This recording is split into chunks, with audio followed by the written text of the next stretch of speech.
to the first time we came here. Oh, Paimon remembers! Nahita's consciousness had been trapped by the doctor, but we followed the clues she left behind to help her. So much time has already passed since then, and it seems Sumeru's changing for the better now that Nahita's in charge, right? Paimon just hopes this peace will last a long time, and then Nahita won't have any more new problems to deal with. Yeah, guess you're right. We somehow always find ourselves right in the thick of it. Who knows what will happen next? Come to think of it, maybe it's all because of you. Maybe you're just a magnet for trouble. Huh? Me? Before Paimon ran into you, Paimon never ran into any trouble. At most, when she was super tired, Paimon got caught in some strange whirlpool and sucked out into sea. And even then, you fished Paimon out! Anyway, for Nahita's sake, maybe we should think about heading to our next destination for now. Ah, look who it is. Running into you in a place like this? I can see you two still love wandering around. Oh, it's Dia! Since when are we just wandering around? We're usually taking care of some serious business. Even though it may have nothing to do with our journey. But never mind that. What brings you here?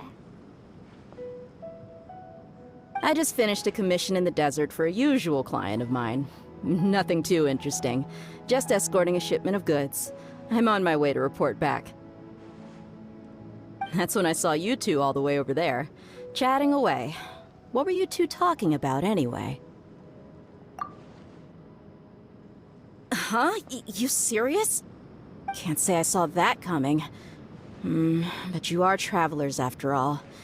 I guess you'd never stay for too long in one place. Bumping into you like this will become a rarity. I'm starting to feel sad just thinking about it. Hey, how about I gather a few mercs to escort you two? What do you say? Thanks, but no need. Oh, Paimon had no clue you'd miss us so much. But don't worry, we'll come back to see everyone when we get a chance. Sounds good. All you need to do to get to Fontaine is cross this stretch of desert and navigate some waterways. Knowing you two, I'm sure it won't be anything you can't handle. So, when are you leaving? Oh, wait a sec. Paimon just remembered there are still a few dishes in Sumeru that Paimon hasn't tried yet. Now, where's that list Paimon made?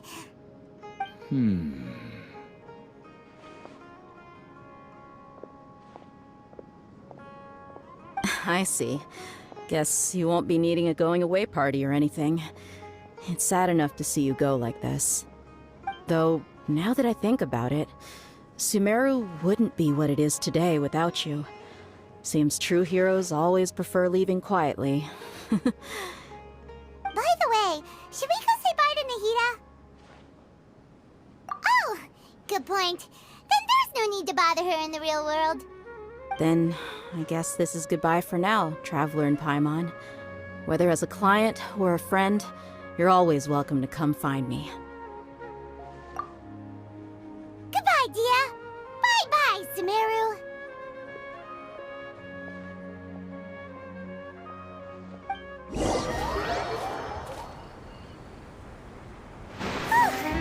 After crossing all that sand and water, we finally made it! Oh, this must be Fontaine's port! Wow!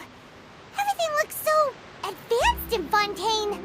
Paimon's heard that the industry here is extremely developed, and there are all kinds of unusual machines! Just seeing the sights as a tourist is nice, but maybe it would be better if we found something to do! What do you think? Good idea! Nahita gave us loads of useful information. Seeking out the Seven is probably still our best source for information at this point. Yeah, the more we can learn, the better. So, what do you think the Hydro Archon's like? Will we get along? Nahita said that she has a very unique personality, whatever that means. To learn about nation's god start with the nation's people. There seems to be some locals talking over there. Let's go see if we can join the party.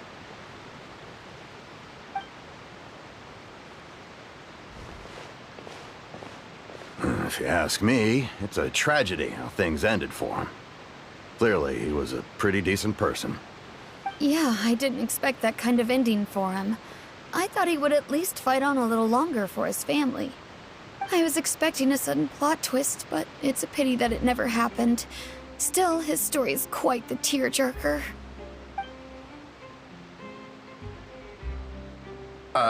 Excuse me.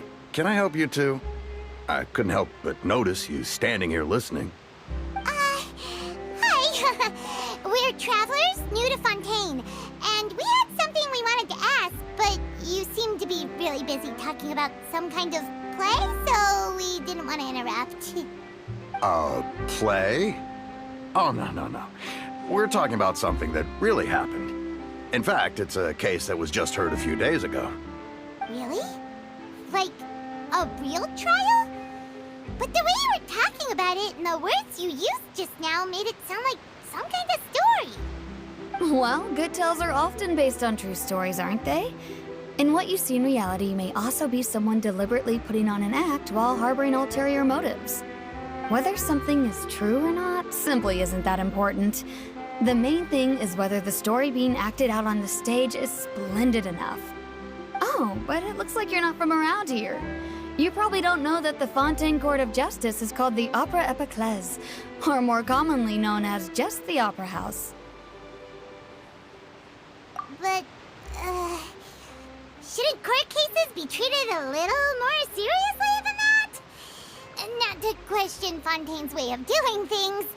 It's just that putting someone on trial is usually a very serious thing. No worries. Other visitors to Fontaine have wondered the same thing. You could say that we just don't want to waste the moving stories behind those cases. And as for your worries about whether the cases are treated with due reverence, we have the absolutely just and honorable Chief Justice Neuvillette, as well as the Oratrice Mécanique d'Analyse Cardinal, a machine created by the Archon.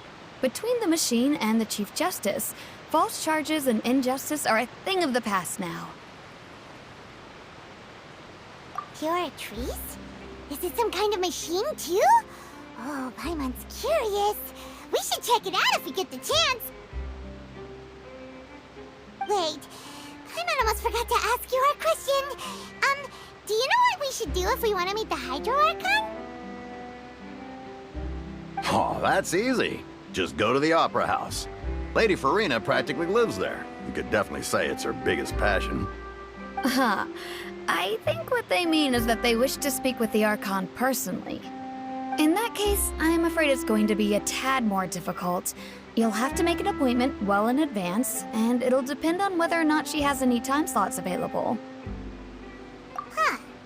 Is the Hydro Archon super busy taking care of official stuff? Wait, didn't you say that she's always at the Opera House? No. Lady Farina seldom takes an interest with the nation's affairs. The reason it's difficult to make an appointment is simply because she's incredibly popular. That's right. After all, she is the Archon. Though she may tend to get a little dramatic from time to time, people can't get enough of her. Huh. First time Paimon's ever heard of an Archon being described that way before. Wait! Paimon gets it now! The Hydro Archon is kinda like a big celebrity here, right? Yeah, I suppose you could say that. Perhaps you could even say our mascot. Hang on. This is still Fontaine's Archon you're talking about. You should show some more respect. Yes, you're right. I guess I should at least try to be a little more respectful in front of visitors. Otherwise, I might get arrested and find myself face to face with Monsieur Neuvillette. Come on. Sure, there's a lot of laws here, but nobody's going to be arrested for saying something disrespectful about the Hydro Archon.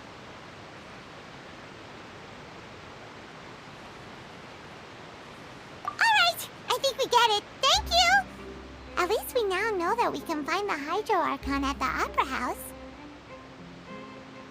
But making an appointment will take. Guess we could have a look around the city in the meantime. Hey! What are you looking over there for?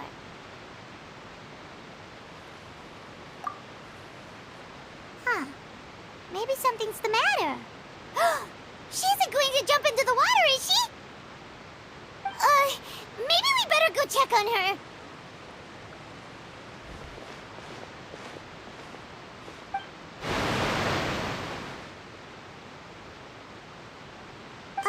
Hello there. Excuse me. Are you alright? Huh? I'm fine. Thanks. Oh, okay then. We just noticed that you seem to be worried about something. About many things, actually. But there's nothing I can do but just keep my troubles to myself. I was just reminiscing about a place my brother and I would play when we were kids. It was just atop that hill over there. See? You're pointing at the sea. Wait, are you saying that you and your brother lived in the water? No people call the waters around Fontaine a sea. It's actually just an inland lake that's filled with fresh water. And though I can still see that hill clearly in my memories, now it's been completely submerged. He would skip and jump, tossing sand in the wind. The sun shone brightly, and the air was filled with the scent of the sea. But now, the water is gradually swallowing our memories. It won't be long before it swallows us. Sorry. Paimon doesn't really get what you mean. I don't believe we've had the pleasure of meeting. Are you Lynette's new friends? Oh, and you are? Thanks for looking after my sister. She often comes here to reminisce about our childhood, that's all. There's no need for any concern. Allow me to introduce myself. I'm Lyney, and this is my sister Lynette. If I had to guess, I'd say you must be travelers from abroad. Nice to meet you. Paimon is Paimon, and this is the Traveler. We just arrived in Fontaine. We were just talking with your sister. Even though we didn't really get what she was saying. I see. It's unusual for Lynette to be so willing to talk with anyone. In fact, she seldom speaks at all. I'm usually the only one she ever talks to. Oh, really? Then you two are just like us. Paimon's always the one talking for some reason.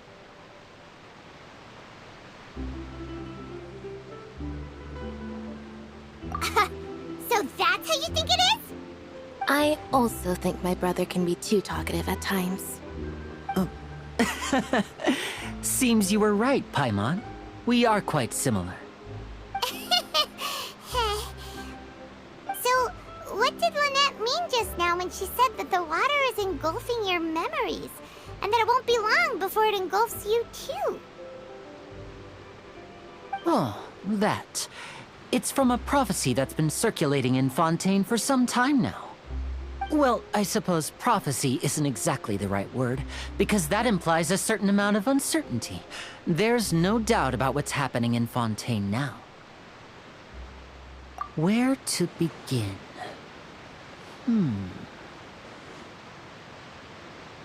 Let's put that question on hold for a moment. We still haven't formally greeted each other yet, have we? Did all the introductions earlier not count?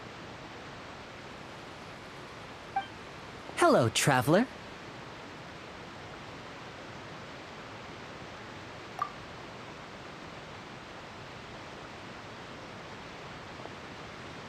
And hello, Paimon. Hey! Why didn't Paimon get a handshake? You're not poking fun at Paimon, are you? Please, don't take offense. Just consider it a sort of etiquette we have here in Fontaine when making new friends. You should remember it. It might prove useful. Oh, all right then. Well, Paimon's just happy to have a local friend now. By the way, we were just getting ready to go to the Opera House to meet the Hydro Archon. Would you be able to show us the way? So you're going to see Lady Farina? No problem at all. In fact, I was planning to go to the Opera House later myself. I'll gladly take you once I finish things here. Please, follow me.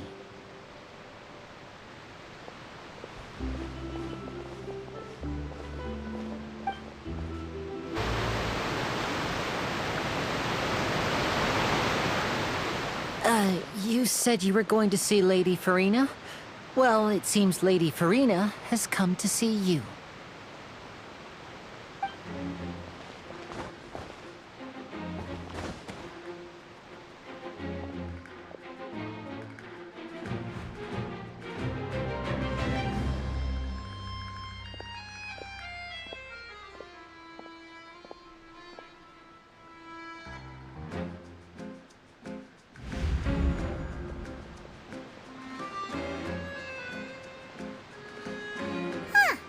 So, she's the Hydro Archon?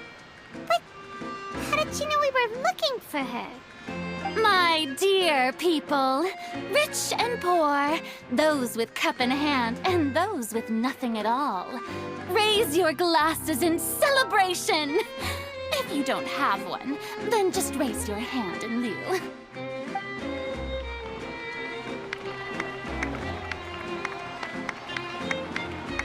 As you can all see, two unfamiliar travelers have arrived in our nation. Come, let us make a toast in honor of this traveler and his companion who have journeyed here from distant lands.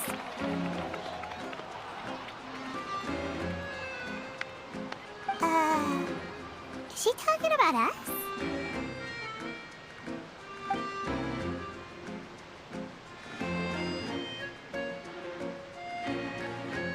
I've long heard of the turmoil and chaos you've left in your wake as you visited other nations. But I welcome you nevertheless. No, I have come to receive you personally. Fear is for insignificant cowards. I am a god, and I will never entertain the notion of such meaningless wariness. You can be rest assured, I see clearly your sincerity. Of course, seeking an audience with me is the most sensible thing to do. It will allow you to truly behold my power and witness my authority. Intelligent people always gather under the correct banner. I, Focalor, hereby welcome you to the nation of Hydro and acknowledge the value and significance of your trip. Now, you may rejoice in this.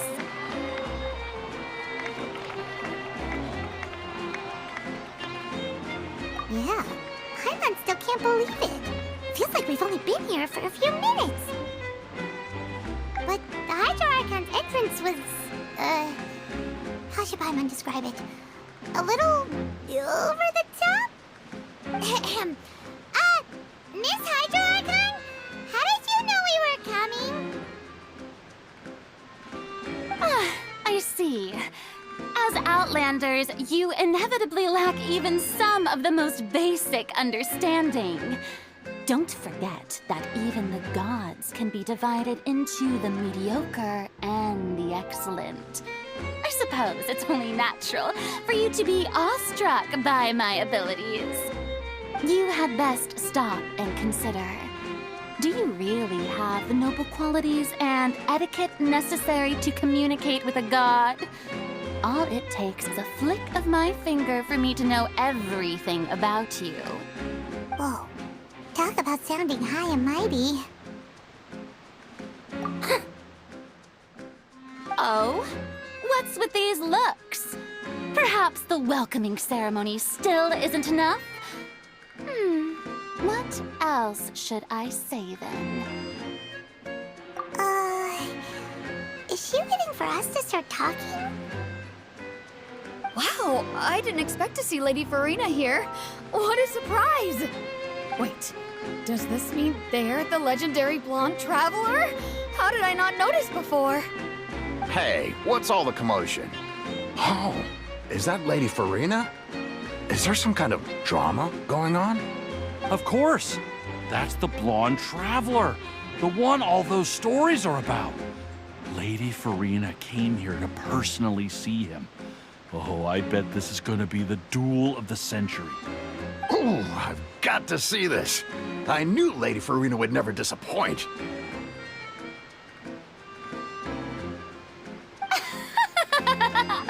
Yes, but don't get too excited now. My dear believers and spectators alike tend to get quite rowdy, and despite the noise, I've come to tolerate all their ruckus.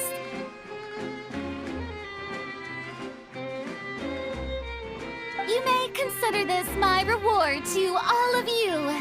I have determined that there will be an epic duel between myself and this traveler from another land, just as you were hoping to see. Now she wants to fight? Aren't we getting a little ahead of ourselves?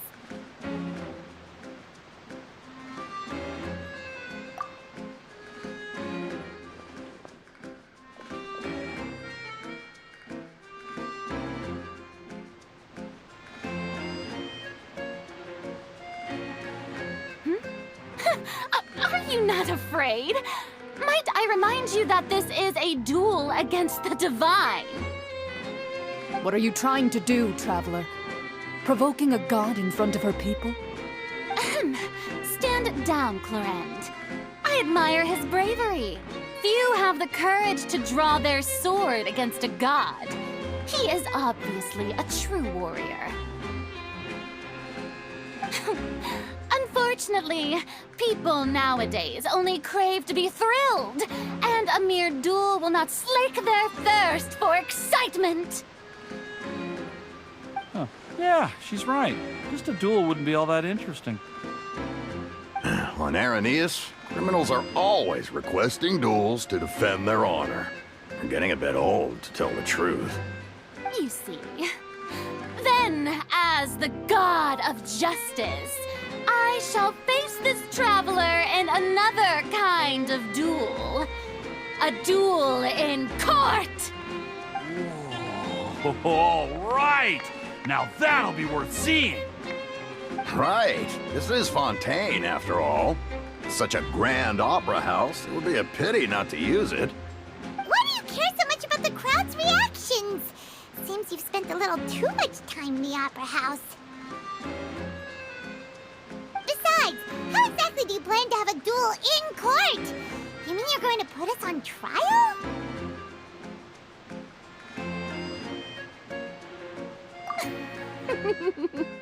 Oh, we have reason to put you on trial. It's obvious, isn't it? According to Fontaine law, no one is permitted to release any flying objects within Fontaine city limits during the first 3 days of each month. You are clearly guilty of violating this law, no? Oh, so that's what they've done wrong. That's our Lady Farina. No one knows the laws of Fontaine like she does. You call that obvious?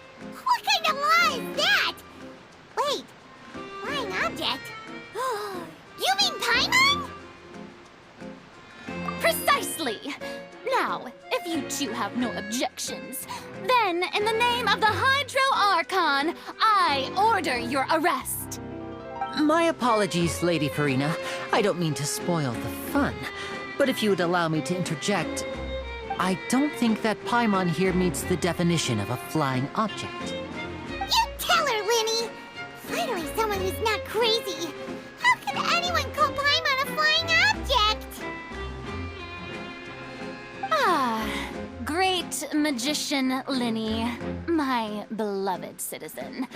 I'll permit you to object, but how exactly do you plan to prove your claim? As a magician who just rained on your parade, I naturally should shoulder the responsibility of saving the show. So, with such an audience gathered here, allow me to perform a trick for everyone.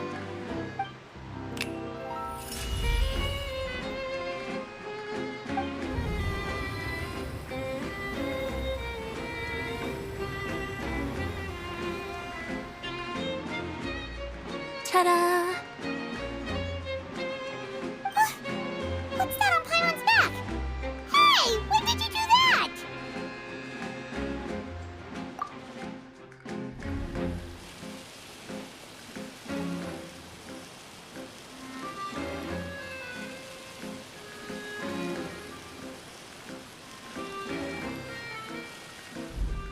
There.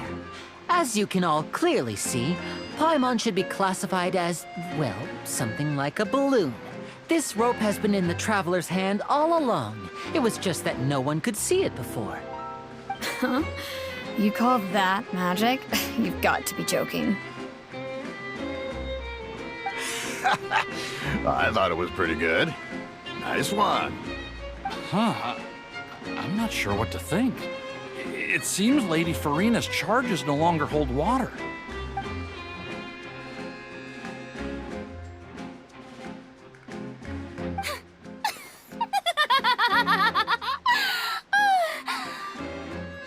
Amusing. Very amusing, Lyney. Just the sort of unexpected twist that I enjoy. With you here, today's performance can finally be called complete. Performance? You see all this as a performance? In which case, consider the matter of your trial resolved. The god of justice will not bring charges against an innocent person. But when there are valid grounds, I will not only judge travelers from abroad, but even the gods of other lands. I look forward to seeing your upcoming performance at the Opera House, Mr. Lyney and Miss Lynette. That's enough for now. Toodaloo!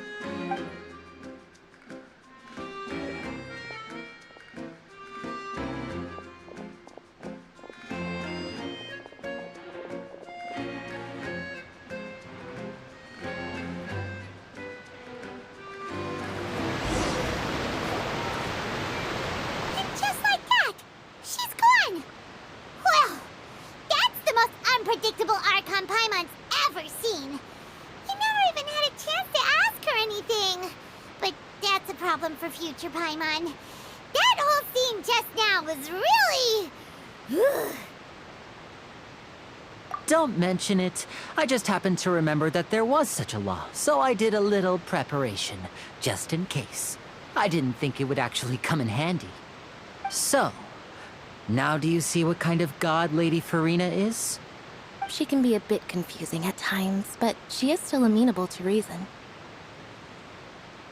Anyway, Paimon had no idea you were a magician, Lyney. It sounded like you'll be performing at the Opera House, right? I just know a few simple tricks I use to make a living. Lynette is my assistant. It will actually be my first time performing on the most prestigious stage in Fontaine, the Opera House. But isn't the Opera House where criminal trials are held in Fontaine? When there are no public trials being held, the Opera House hosts a variety of other performances. To the people of Fontaine, the line between a trial and a performance can be a little blurred. And speaking of performances, I would be remiss to forego this opportunity gifted by fate. Might I invite the two of you to see my performance? My brother's always excited to make new friends. Oh, sure. We don't really have anything to do now, and we wanted to go to the Opera House anyway. Splendid. In that case, why don't we go together? I'll show you the way. I just have something to take care of first. Oh, you really mean it? Then I'll take you up on your offer. This is a magical item known as a magic pocket. Perhaps you can help me distribute them to the people here. Huh? What are they going to use it for? About that... You asked me before about the prophecy, right? Let me start by telling you a little more about what it entails. I'm not sure exactly when it began, but a prophecy has been circulating around Fontaine. It says that every person in Fontaine is born with sin. No matter how the nation of justice holds trial after trial, this sin cannot be absolved. Until one day, the water levels in Fontaine will rise, and the sinful people will slowly be drowned. In the end, the people will all be dissolved into the waters, and only the Hydro Archon will remain, weeping on her throne. Only then will the sins of the people of Fontaine be washed away. That sounds pretty gloomy. Why are people in Fontaine born with sin? What is that supposed to mean? There are lots of guesses. Some say that the ancestors of Fontaine stole the power of the seas and stirred its wrath. Others say that the people of Fontaine never heeded the first Hydro Archon's warnings and offended Celestia. But here in Fontaine, evidence is what matters. There hasn't been concrete evidence for any of these claims, so they can only be regarded as conjecture. If even the people in Fontaine don't know what sin they committed, wouldn't it be better just to ignore the prophecy completely? Why bother feeling guilty all the time? That's exactly what the people did at first. But in the last few years, the water levels in Fontaine have actually started rising. Many places have already been completely submerged, and now lie beneath the sea.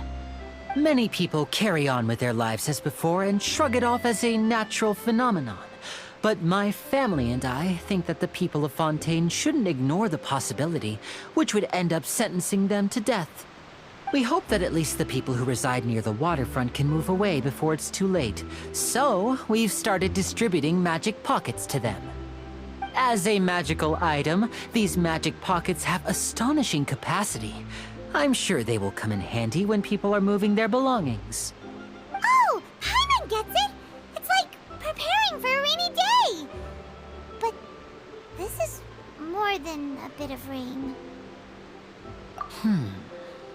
Perhaps only absolute power could ever contend with such a catastrophe. But who knows? We're just tiny specks in the grand scheme of things. Now, if you'd like to help, then please give these magic pockets to anyone nearby. Be sure to convince them to take it, regardless of what they say.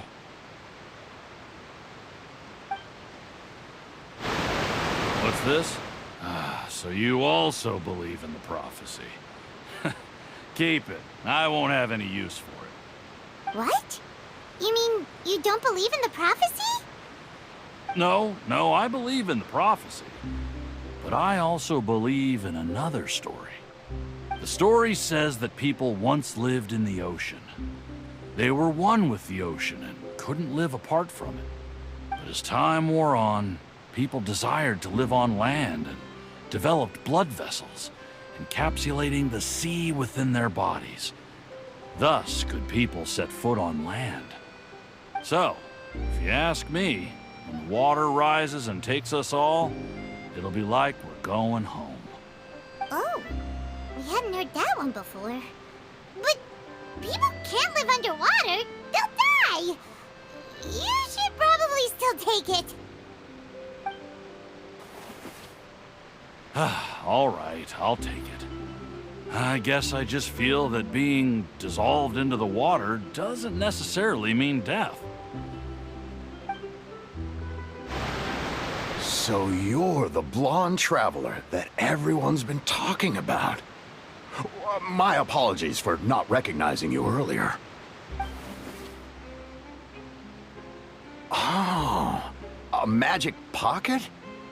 Seems you really thought of everything. I guess it's better to prepare for the worst and hope for the best. Thanks. Please, also thank the magician on my behalf when you get the chance. Huh? I don't want that thing. Way I see it, if the prophecy's true, it's still gonna be a long time before the water can cover everything. Life is all about living in the moment. What use is there in worrying about the future all the time? We'll cross that bridge when we get to it. You should still take it. You never know when it'll come in handy. Oh, all right, fine. Thanks. It's just that If I start moving, that means I've already given up on the life I have now. I'd really rather not. Oh? You already handed out all of the magic pockets? That was fast. So, what did people have to say? I bet you heard some... interesting opinions. Yes, but that will change once disaster strikes. I know they'll change their minds, so it's only right to help them prepare. Is there anything else you need to do before we leave? Yes, one last thing. I have the magic pockets made by a workshop in the court of Fontaine. Since we're out and about, I was thinking about bringing him some more materials. So, you want to collect materials? Just tell us what the materials look like and we'll help. Many hands make light work. Oh, that would be much appreciated. We'll need some Romaritime flowers. I remember seeing them near the waterfront on the east side of the harbor. You made quick work of that. I can tell you're an experienced traveler. I've also finished collecting a few here. Maybe next time you'll feel like helping too, Lynette. No way. I'm in power-saving mode today. Otherwise, I fear I may not have any energy left for the performance at the Opera House. Fine. Though the performance is still a long way off. Now that we're finished here, we should get ready to head back to the court of Fontaine. So, we're going to the court of Fontaine before we head to the Opera House? Good. Paimon wants a tour of Fontaine's largest city and try...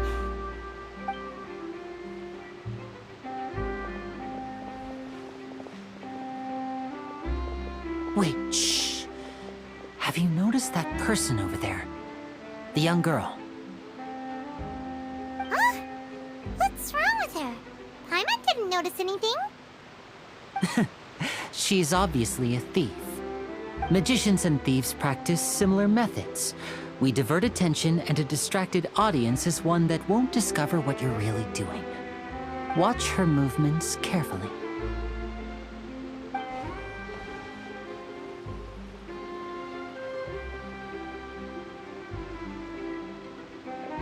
Oh, he's right! Shh, keep your voice down. We need to think of a way to catch her, but it seems she's very alert. Perhaps we should split up. You two can ride the lift over there and wait up top. I bet that'll be her escape route if she tries to run. All right, let's go. This is the spot where Lyney wanted us to wait.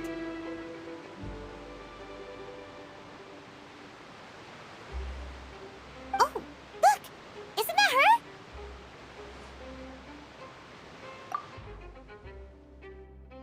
Oh no! Did she notice us? She started running the other direction! What should we do? Should we chase her?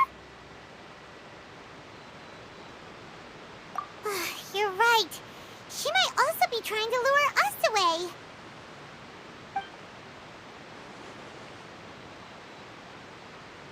Nothing's happened for a while now. Paimon wonders if Lyney caught the thief. Yeah, let's go. Are you sure that's all she took? You should check to make sure you're not missing anything else. No, that was all. Oh, I can't thank you enough. I didn't notice a thing earlier. Anyway, I should be going now. Thanks again. Oh, were you returning what the thief had stolen? That's right. Pity I wasn't able to catch her. She distracted me by dropping the thing she stole on the ground. By the time I looked back, she was already gone. I saw the general direction she went, but Lyney twisted his ankle, and I needed to make sure he was okay. Oh, did you get hurt, Lyney? I'll be all right. It's just a twisted ankle, that's all. In fact, it's feeling better already. If you want to play at being a hero, at least try not to get hurt doing it. Imagine what would happen if you managed to derail our performance as a result. You're right, you're right. Sorry, Lynette. I have to admit that the thief was even more skilled than I had anticipated. But at least we were able to get the stolen items back, so it wasn't a complete failure. What a slippery little thief. Guess things turned out all right in the end, though. Lenny's initiative paid off! All right, let's put this little detour behind us. We should go to the court of Fontaine now.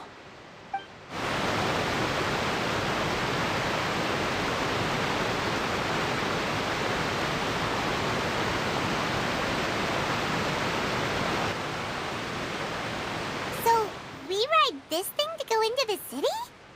What an ingenious way to get around! People in Fontaine really know how to use water! This is an aquabus. It allows people to travel between several key locations around Fontaine. It's pretty convenient, but the ride can become a little dull after a while. The scenery is always the same. That's why it's better to travel with friends. So you mean it's still boring even when I'm riding with you? No, that's not what I meant. It's just that, well, you don't really talk that much. Besides, it doesn't really feel like a real trip when it's just the two of us. It's the same as being at home. Whatever. Guess that's what it's like to be an older brother. It's about time for us to leave. Let's get on board.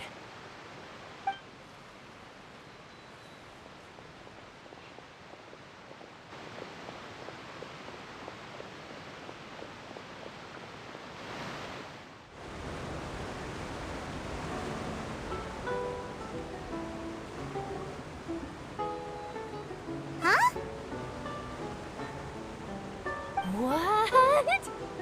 Traveler! Paimon! Charlotte! Oh, I never guessed I'd bump into you while riding the aquabus. In the story of my life, this is big news. What are you doing in Fontaine? I didn't hear anything about you paying us a visit. Yeah, it's quite the coincidence. But as travelers, we're always on the move. It's not surprising that nobody knew we were coming. Though we still have no idea how the Hydro Archon knew about us. Oh, let Paimon introduce you to our new friends! Oh, no need for introductions, Paimon. I would recognize the great magician Lyney and his assistant Lynette anywhere. I wouldn't be much of a reporter if I didn't know who they were. It's a pleasure to meet you. I'm Charlotte, a reporter for the Steambird. Nice to meet you. From the Steambird, huh? We've often relied on your paper to promote our performances. It's an honor to meet you. Now that everyone knows each other, Fontaine suddenly doesn't feel like such an unfamiliar place. So, what have you been up to lately, Charlotte? Any big news? Not too much. When there isn't any breaking news, I mainly cover the trials at the Opera House. You can still manage to keep readers' attention as long as you tell things from a clever enough angle, even if it's the same old topics. For example, reporting on how a scammer once deceived vulnerable girls into relationships, or how a financial criminal was once so poor that they ate a single piece of bread for 5 days. Ah, you're right. Seems you know me pretty well. What I'm really after is exclusive, sensational news pieces that could shake the country. These smaller stories are a waste of my talents. Oh, I just remembered. I've been following a case lately. Well, a series of cases, actually. You mean the serial disappearances of young women case? That's right. These stories are the talk of the town right now, and it's probably the most mysterious case we've ever seen. If I'm the first with a draft ready to publish when the case is finally cracked, and it's the headline story in the Steambird, oh, when that happens, I bet all the other reporters will shed tears of envy. I've already gathered all kinds of materials. I just can't wait for the truth to be revealed. So, what is the serial disappearances of young women case? You mean the culprit hasn't been found? That's right. The first missing girl case happened almost 20 years ago. And ever since, after a period of time, another girl disappears. What the cases have in common is that the girls are all of a similar age, and that they've all vanished without a trace. But the scariest part is that to this day, none of the girls have ever been found. Many suspects have been arrested over the years in connection with this case, but shortly after each arrest, another disappearance would always happen. Yes, it's possible. But either way, I believe that every case has some precise truth behind it, waiting to be exposed. Yes, I agree. And at the very least, the family of those missing girls deserves some sort of explanation. I just imagined for a second what I would do if Lynette were to suddenly disappear. I'd pay any price to get her back, and then find a way to track down the culprit. Please don't imagine that, Lyney.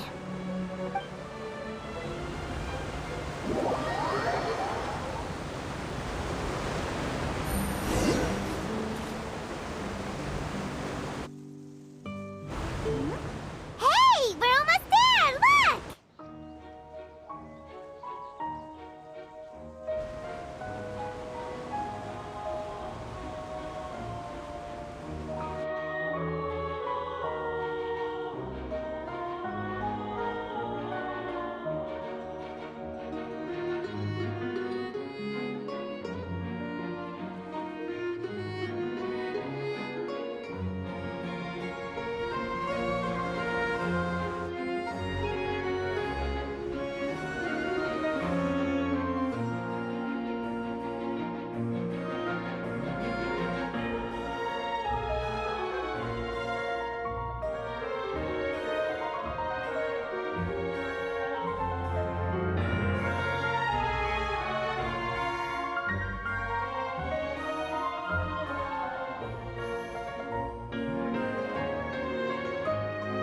Well, I really enjoyed chatting with you. Life should be full of pleasant little surprises like this. Yeah, us as well. The ride went by too quickly. Ah, I have an interview to get to. I should get going before I'm late. Okay, Hyman hopes we can chat again soon, Charlotte. See ya! Bye now. Oh, be sure to stop by and see me at the Steambird when you have time. What a tough job. Always running around and interviewing everyone. Well, where should we go now? If you don't mind, how about we stop by my home first? Besides, I still have all the materials we collected. Sure, we wouldn't mind at all. This city is so huge, Paimon wouldn't know where to start anyway.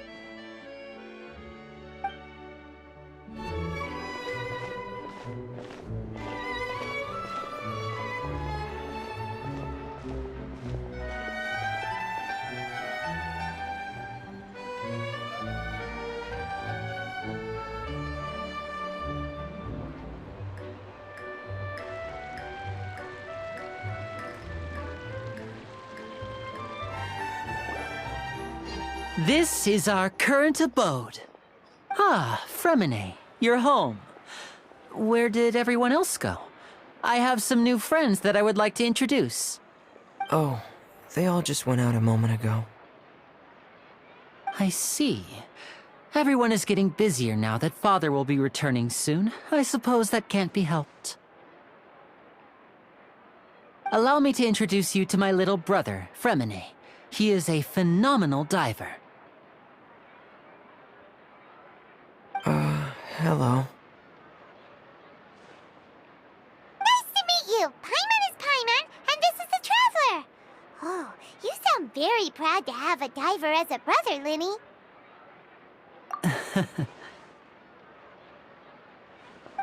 Lyney, could you come here for a moment? What is it, Fremine? Do you have something to tell me?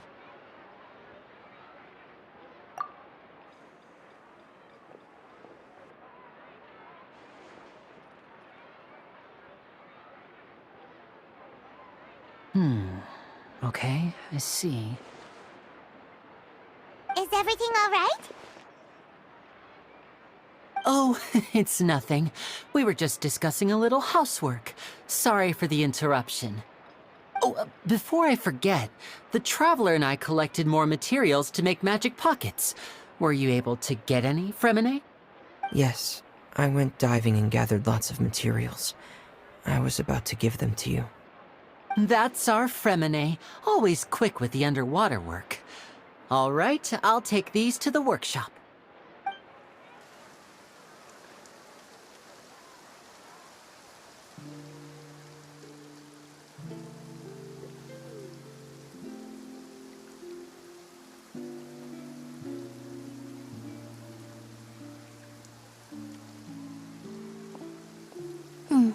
Looks like rain.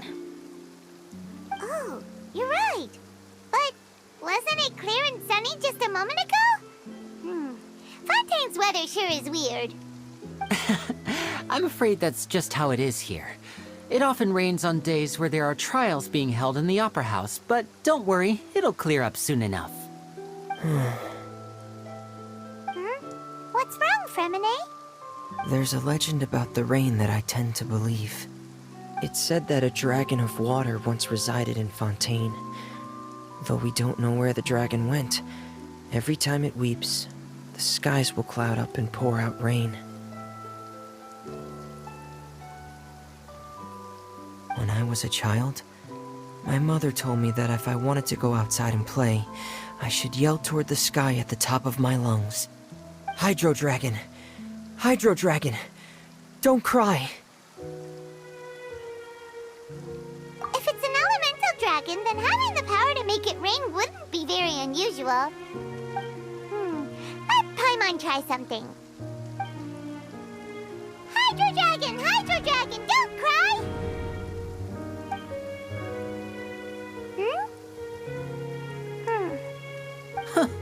Doesn't seem to be of any use. It is just a legend after all. You know, you might be a more popular magician if you understood the concept of romanticism. Or could at least play along. Sorry. It might be because we've never met the Hydro Dragon. Perhaps it can't be comforted by the words of strangers.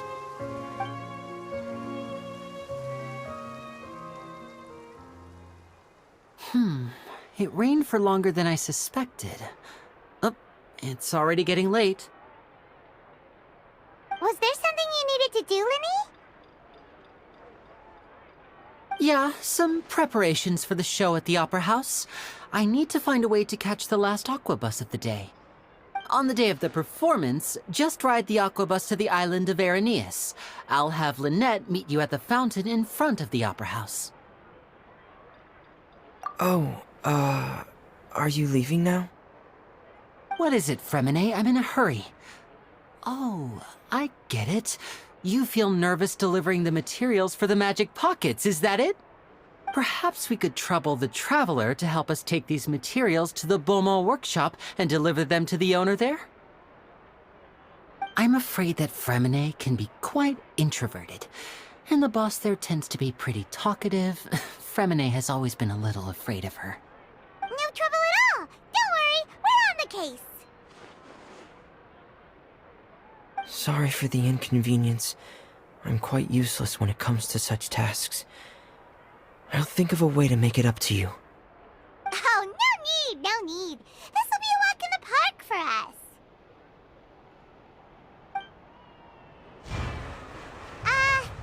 Hello?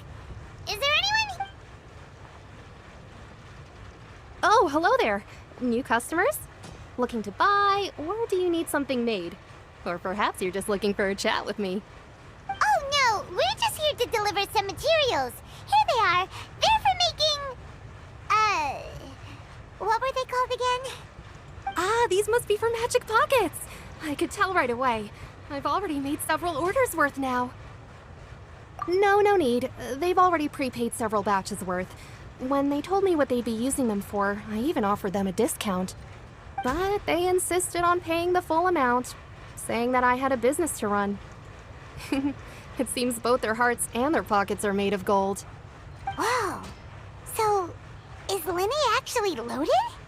I can't say for sure, but who knows? Maybe there's good money to be made being a magician in Fontaine. Hey! Is this machine what you use to make stuff here? It looks really advanced. Why use your hands when a machine can do the work? It would be a waste not to use the latest technology, and wasting is a kind of crime. But where does a big machine like that get its power from? Well, it's a little complicated. I'm not sure I can put it in layman's terms for you. But basically, everything we usually use here in the city is powered by indemnitium. It's a type of energy that's produced from trials. Huh? How can trials produce energy?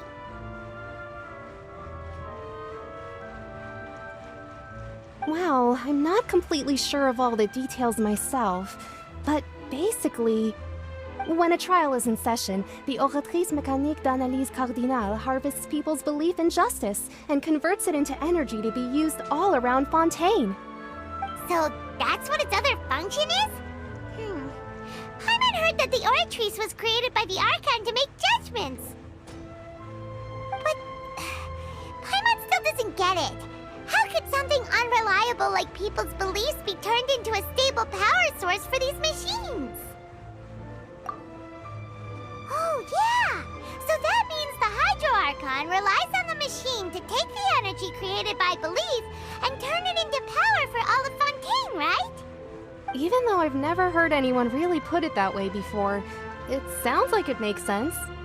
Besides indemnitium, we have another type of energy called pneumosia. It isn't produced by the power of the Archon, but it is unstable by nature.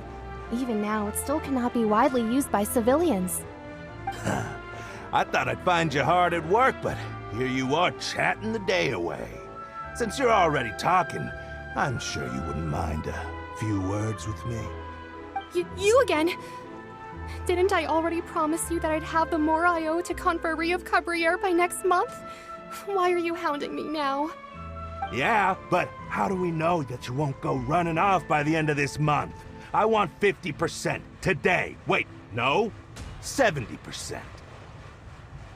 Huh? You... Seems business isn't so great for the workshop. We've already finished our job and delivered the materials. Maybe now's a good time to leave? Hey, hold on.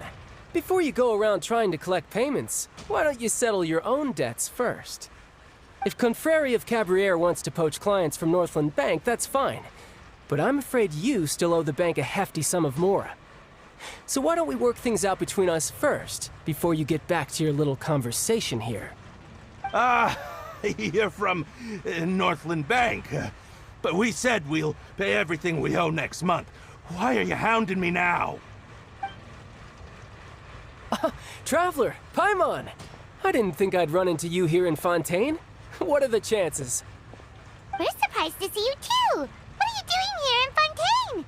You didn't want to stay in Snezhnaya? Long story short, I've already been in Fontaine for some time now, and honestly, things have been pretty boring. But it seems that fate brought our paths together today. Not only will I have some good friends here now, but ones who always seem to find trouble. Either way you look at it, it seems things are going to get a lot more interesting now. Pretty sure we'd want to avoid anything that you'd find interesting.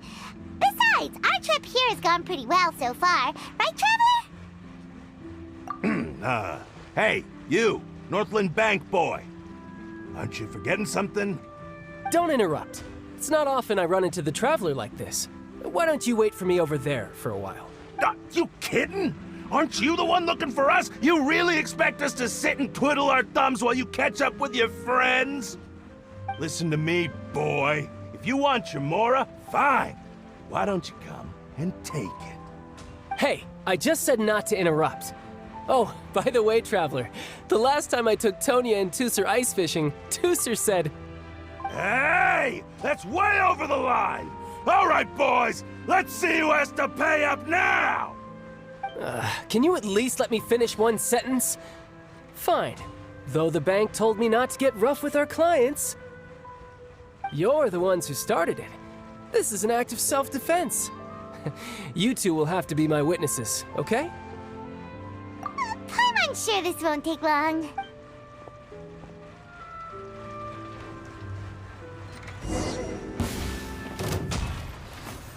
Riptide!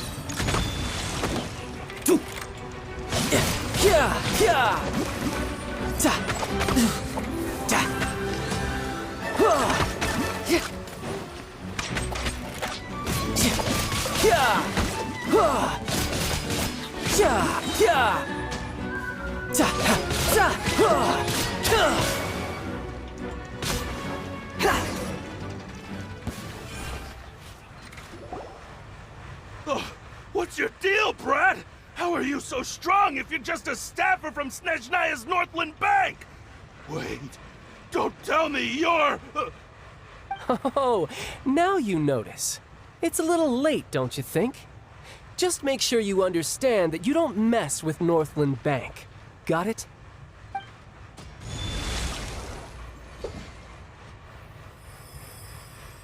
Huh?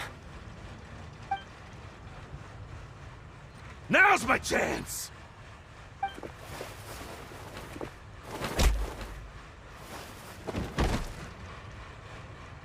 Huh.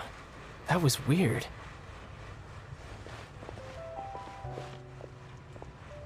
I'm not sure. It's as if I suddenly lost control of my hydro powers when I needed them. Maybe there's something wrong with my vision?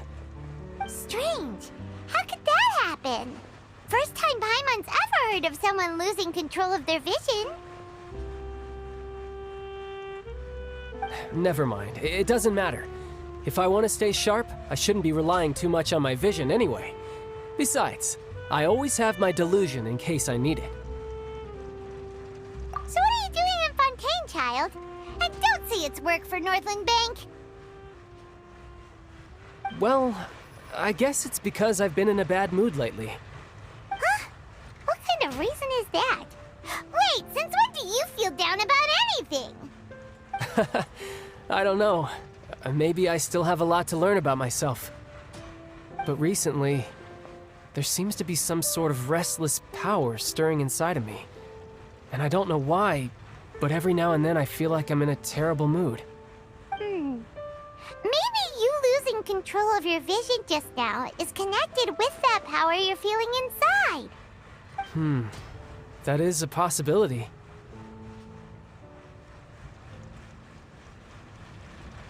I can't remember if I ever mentioned it before, but when I was 14, I fell into some unknown abyss. It was during that time I learned nearly all of my abilities. The one who took me under her wing and taught me was named Skirk. She was always quiet and very mysterious. Nobody knew where she came from or what she had been through, and she was always very strict when teaching me combat techniques. One time, I asked her why she was willing to take me on as an apprentice. From what I could make of her answer, it was because I had awakened it, and traces of it remained on me. She said that all my combat training would be useful in the future. But what is it? What did you awaken? She never explained that, but my guess is that it's related to a dream I saw when I had just fallen into that abyss. In my dream, I was in the deepest depths of the sea, and the boundless seabed was all around me. But in front of me appeared a whale that was so massive, I felt like I couldn't breathe. A whale? Oh, that sounds familiar! When we fought against you before, you summoned a huge whale that seemed to leap at us. Is that the one? That's just an abstract form of a whale that I create using my elemental powers. It takes that shape because the scene I dreamt of the whale has always been stuck in my mind. I'll never forget it. So you used the whale as inspiration for one of your moves? Huh. Seems a little twisted to Paimon. So why don't you just go ask your master? Maybe she knows the answer. You make it sound so easy. Ever since the incident I experienced there, I've never stopped searching for Master Skirk and that unknown abyss. But it's been years now, and I've still found nothing. There isn't even a trace of the place where I remember falling into the abyss. Oh, it sounds like some kind of ghost story. Yeah, I'm out of leads at this point, but there's nothing more I can do. It seems that strange encounters in this world tend to be elusive like that. Oh, seems the time really flies when I'm talking with you. I just remembered I have somewhere else I need to be, so I should get going. What? More work for the Northland Bank? No, it's more of a personal appointment.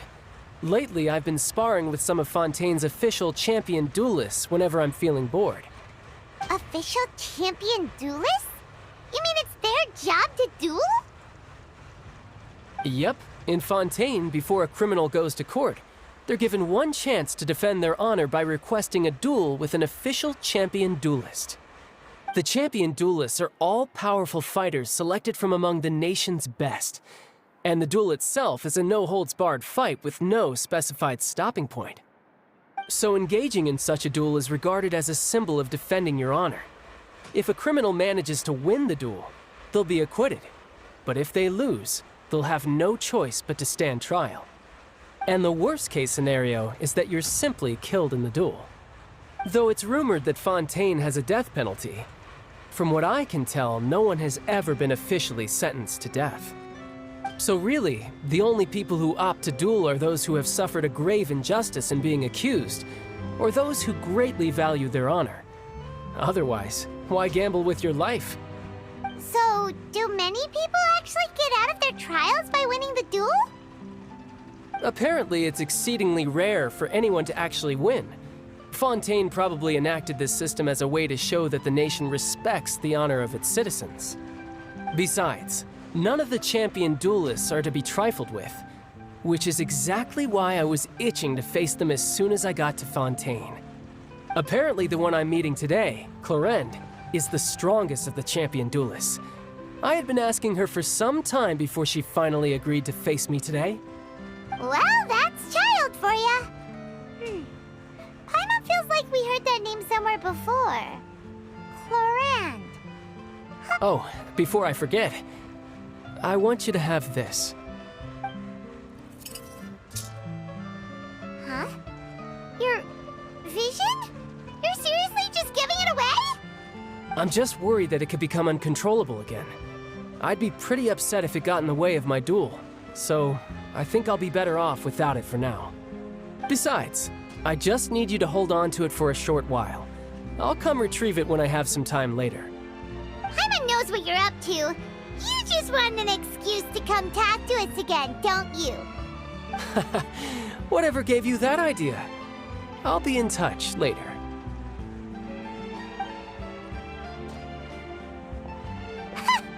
That sneaky guy. He said, well, since we don't have much to do for now, we might as well walk around and see the city before Lyney's performance.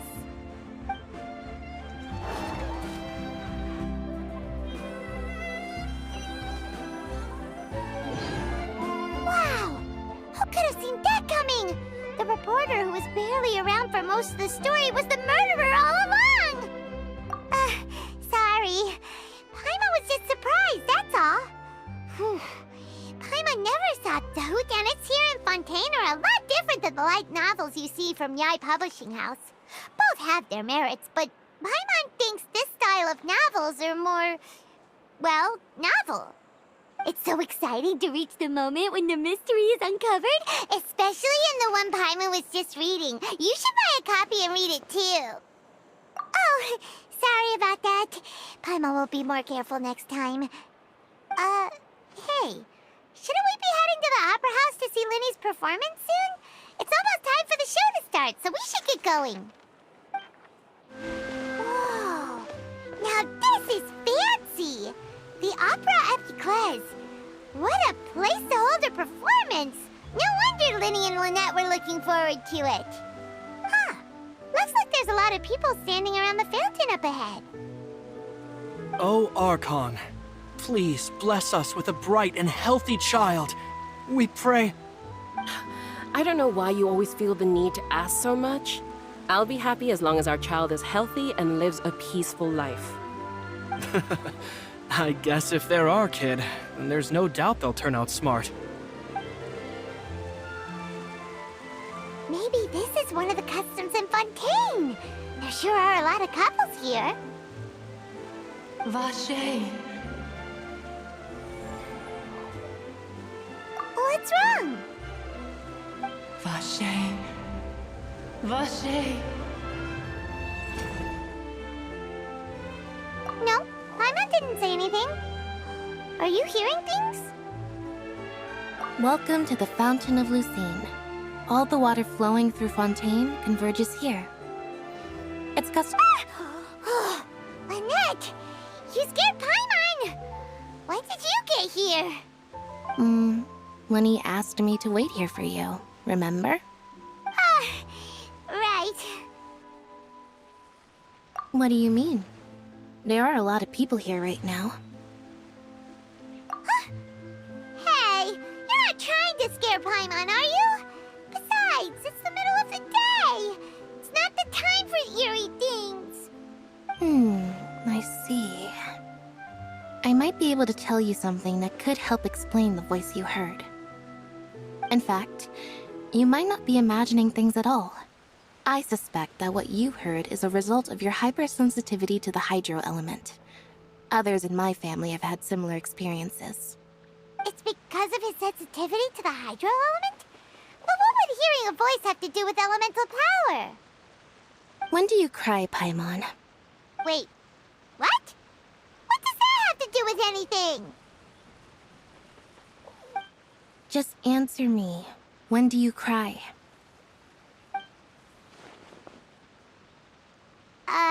When Paimon's really sad? Oh, and when Paimon's super happy. Oh, and also when Paimon's really, really scared. Then you should understand that tears contain your most intense emotions. Like I just mentioned, the Fountain of Lucine is where all the flowing water in Fontaine converges. Even the tears that fall to the ground will eventually gather here. So maybe what you heard was the intense emotion coming from someone's tears. So, what did the voice say? If you were hearing their emotions, then Paimon wonders what happened to them. Rather than worrying about them, we should worry about my brother first. Don't let that calm look of his fool you. He tends to get pretty nervous just before a performance. So chatting with Lyney might help him relax a little before he goes on stage. Oh, right. That makes sense. Let's go in and see Lyney.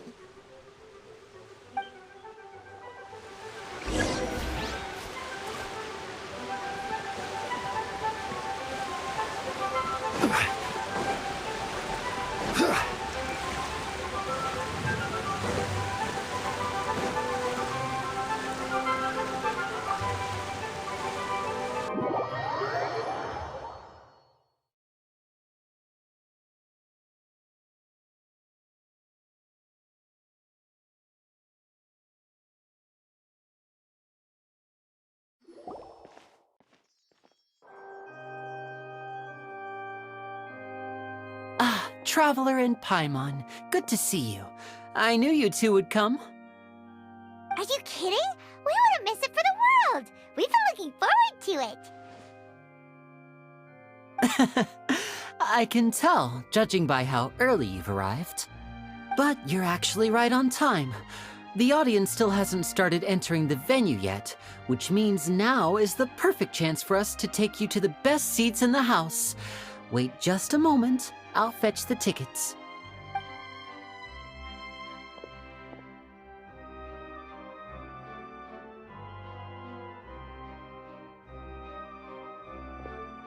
The Opera House has assigned seating, so you always have to make reservations.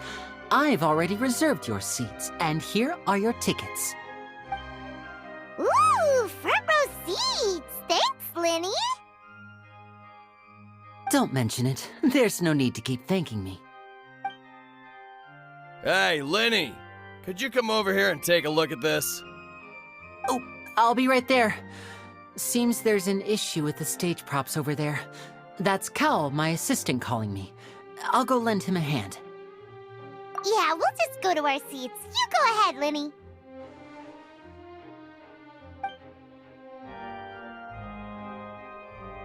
Oh, these should be our seats. Come on, let's sit down.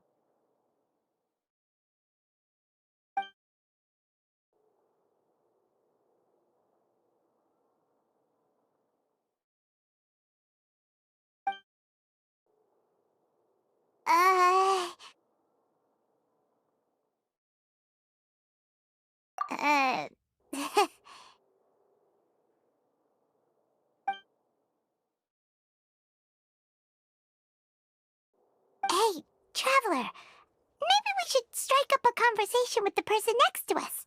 Since we're sitting together and the rest of the place is practically empty still, it's kinda awkward if we don't say anything. Oh, you little...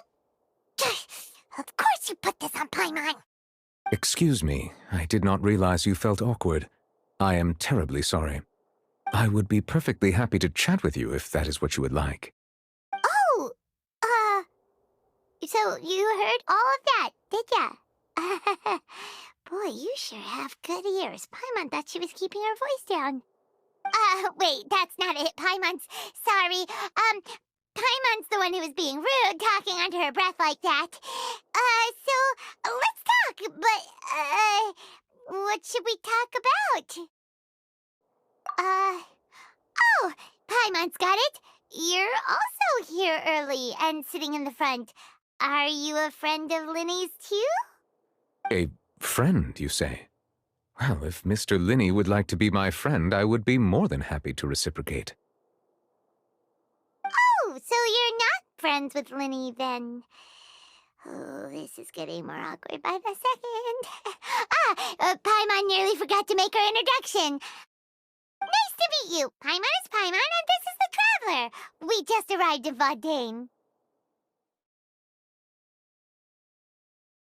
It is an honor to meet you two. I have heard of your deeds across Tevat. And as required by proper etiquette, I will also introduce myself. I am... Oh, Monsieur Nervillet! What an honor it is to have you here to see my show! Ah, Mr. Lyney. I should say it is in fact an honor for me to see your performance in person. Wait, Nervillet? Could he be... I saw you all chatting just now, but it seems you still don't know who Monsieur Nervillet is. Allow me to introduce you to Fontaine's Chief Justice. That seat is always reserved for him. It wouldn't be too much to say that he's the symbol of justice and honesty here in Fontaine. Whoa! Sorry for being so rude just now. Paimon had no idea you were such an important person. No offense taken. Being Chief Justice is merely what I do for work. Nearly every person has their usual reserved seat, so I'm not so special, really. And by the way, I should probably let you know, even though I would prefer not to. There's someone sitting up there in the VIP seats that has been striking a pose for quite a while now. I believe she is trying to give you a most elegant and impressive first impression. So I think you should take notice of her sooner rather than later, otherwise she may become flustered.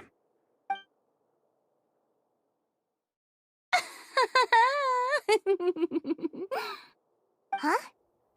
Oh, it's Farina, the Hydro Archon. Huh.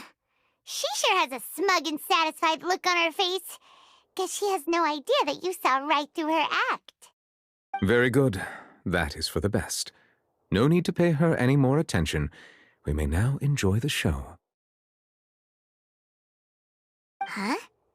So is this what things are like between the Chief Justice and the Hydro Archon?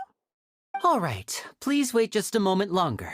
I've pretty much finished my preparations, and the performance will start as soon as the audience has made their way to their seats.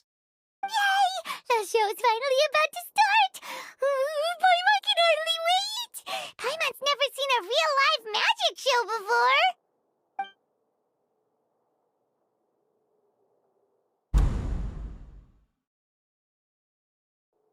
Ooh! They're dimming the lights! The show must be starting!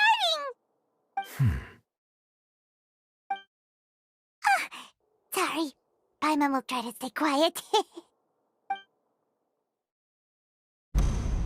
Welcome, one and all, to the Opera Epiclese. I am the star of today's show, Lyney.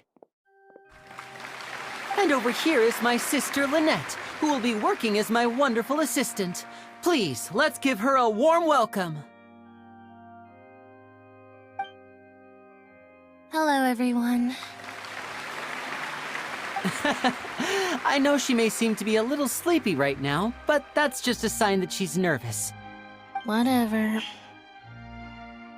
Now, some of you may be thinking, two vision holders who can freely manipulate elemental powers performing magic is not true magic at all.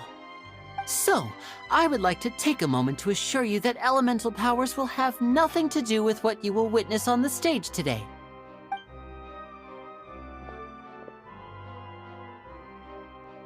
Both Lynette and myself have removed our visions for the show. That way, even the gods won't be able to help us. Oh, good point. That's what makes the show real magic. Now, without further ado, let the show begin. Lynette will now exit the stage to make some preparations. I know you might miss her, but don't worry. She'll be coming right back on stage momentarily. Perhaps in an unexpected way. I'm sure she'll be stealing the spotlight soon enough. Oh, and before I forget, there's one more thing I should say. You never know what can happen in the blink of an eye.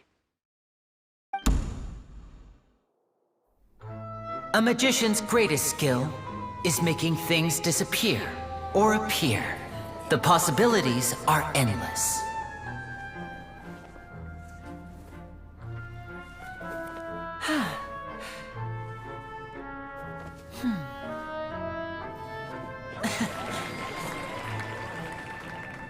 Huh?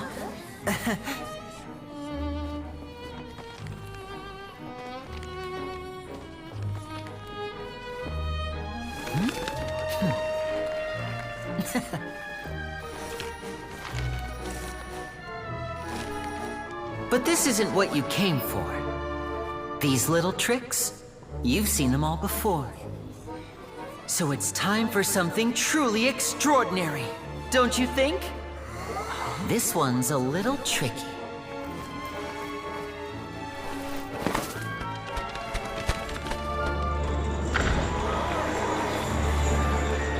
Using this water tank, I shall make my sister vanish completely, right before your very eyes.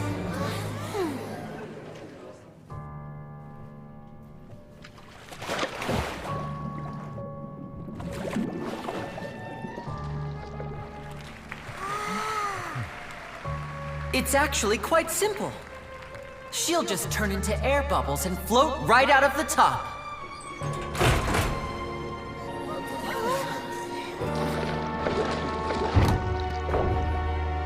Oh no! I told them to check all the props carefully. With the lid on, even air can't escape. An amateur magician would be getting very nervous right around now. Luckily, it's me on stage, so let me show you what a true virtuoso can do.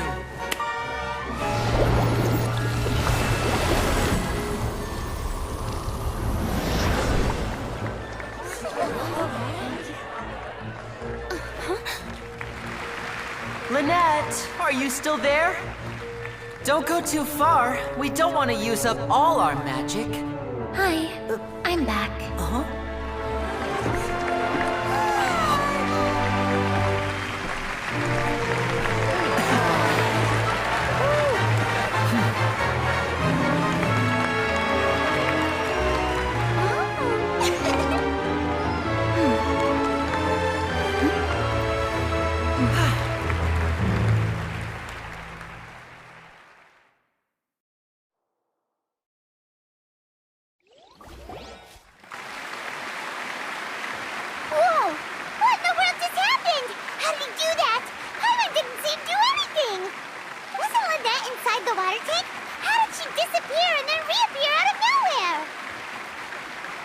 If we could see easily through his tricks, then that would mean that his skills are still lacking.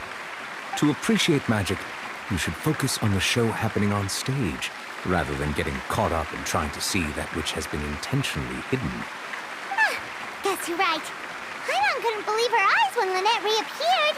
Amazing! Thank you everyone. I'm glad you enjoyed that performance. But our magical journey has only just begun. I've prepared even more astonishing surprises for everyone here. The magic of transformation and disappearance can go far beyond what you've just seen. I'm sure many of you are thinking that escaping the water tank was impressive enough, but Lynette is still my assistant after all. In which case, I have ample time to make all necessary preparations. So, for my next trick, I will require the participation of one lucky audience member. Please, if my assistants could bring out the magical boxes now.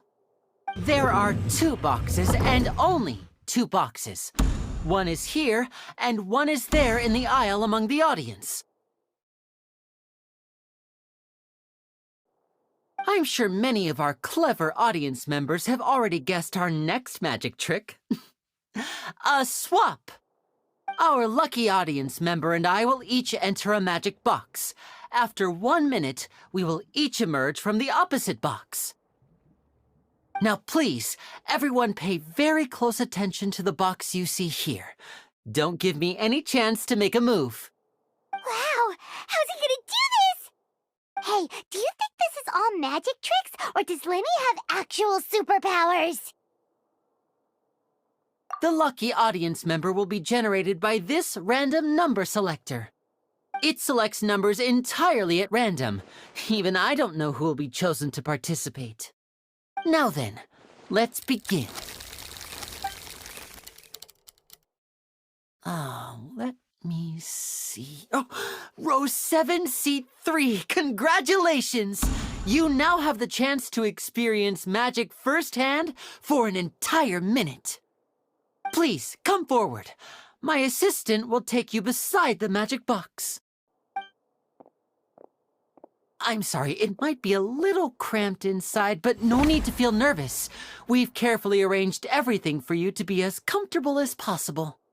You don't need to do anything, but no matter what strange things may happen, don't come out of the box. If the magic is interrupted, who knows where you might end up? You might even find yourself in the Fortress of Meripede. Oh, okay. All right. Before I enter the magic box, there is one more thing I need to ask the audience to do. Could you all give me a countdown? Like this. 60, 59, 58. Just keep counting down. You can go a little faster or slower if you like. I won't be able to see anything in the pitch-black box, so I'll be relying on your voices to know when time is up. Oh, and no tricks now. If you quickly count from 60 in just 30 seconds, then I'll be in a tough spot. Ooh! Paimon kinda wants to count faster after hearing him say that! No, that won't do. I can see it in your eyes. You still can't be trusted. Let's practice together. Come on, repeat after me. 60, 59, 58. 60, 59, 58! That's right, perfect. Keep it going. All right, I'll see you all on the other side once you've finished counting.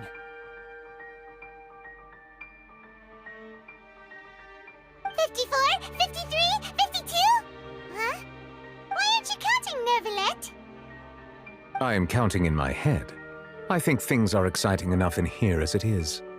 Merely a consequence of my identity and personality. Do not worry about me. Just enjoy the show. Oh, all right.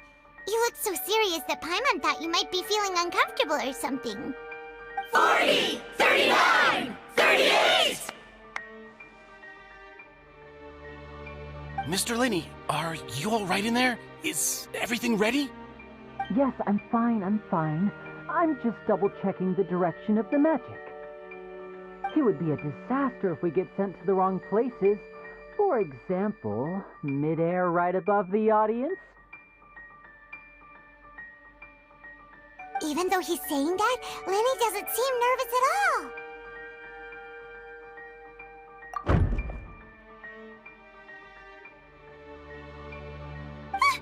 What was that noise? Did you hear it too? Not sure. Anyway, it doesn't seem like anyone's worried about it. 25! 24! 23! What's wrong, Mr. Lyney? I can still hear you moving in there. I seem to have accidentally knocked over a decoration. I'm trying to fix it, but it's pitch black in here. I can't tell left from right. Never mind the decorations. There's no time for that. The show is what's important. No, that's unacceptable. I want my show to be perfect. Don't worry, we still have 20 seconds. Hear them counting? 19! 18! 17! It seems things aren't quite going as planned. I apologize, everyone. It feels like you're all starting to count faster, but that's all right. I know it can be tiring to do such a long countdown. 10 seconds and change is still plenty of time. 10! Almost there now. 8! Swapping two people is harder work than you might think. Even a master magician like me can't guarantee I'll get it right the first time. Hey, wait! Is this the back one? I can't tell. They both look the same inside. Huh? Nope, that's not it. I'll try again. 7! Hey, slow down! Honestly!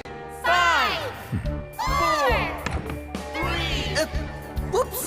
That doesn't count! 0!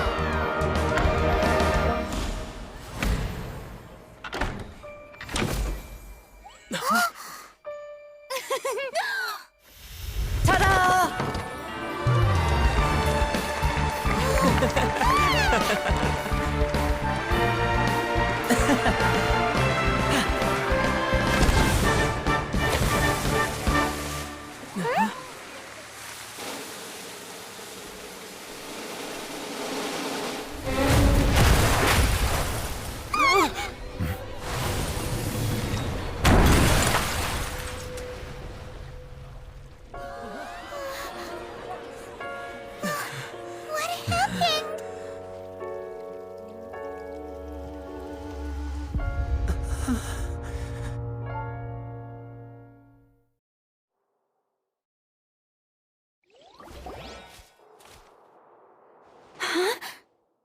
Is this part of the show? Mr. Lyney, you're going to use magic to fix the stage now, right? What happened? Oh no. Maybe this isn't part of the show. The girl was still in that box, right? This performance is over. Medical staff with me. Guards, secure the scene and detain all the performers. Seal the exits. No one is allowed in or out at this time. Yes, that's right. If this was just an accident, then we must investigate the cause. But if this was all part of some scheme, then those accountable will not escape the judgment of the God of Justice.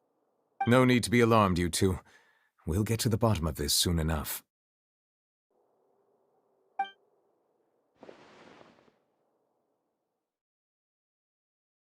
Unfortunately, the person who is in the magic box has been pronounced dead. His name was Cowell, one of the assistants in Lyney's magic troupe. Apparently, the fireworks on stage ignited the ropes that were suspending the water tank, which then caused the tank to fall onto the stage. As of now, we are still not sure why we found Cowell in the box, rather than the guest from the audience. And after an initial search of the area, the guards have confirmed that the girl is nowhere to be found. It appears that this incident was not merely some mishap with the performance. And there are many indications that it is connected with the case of the serial disappearances of young women. The serial disappearances case? That's the case that Charlotte mentioned before!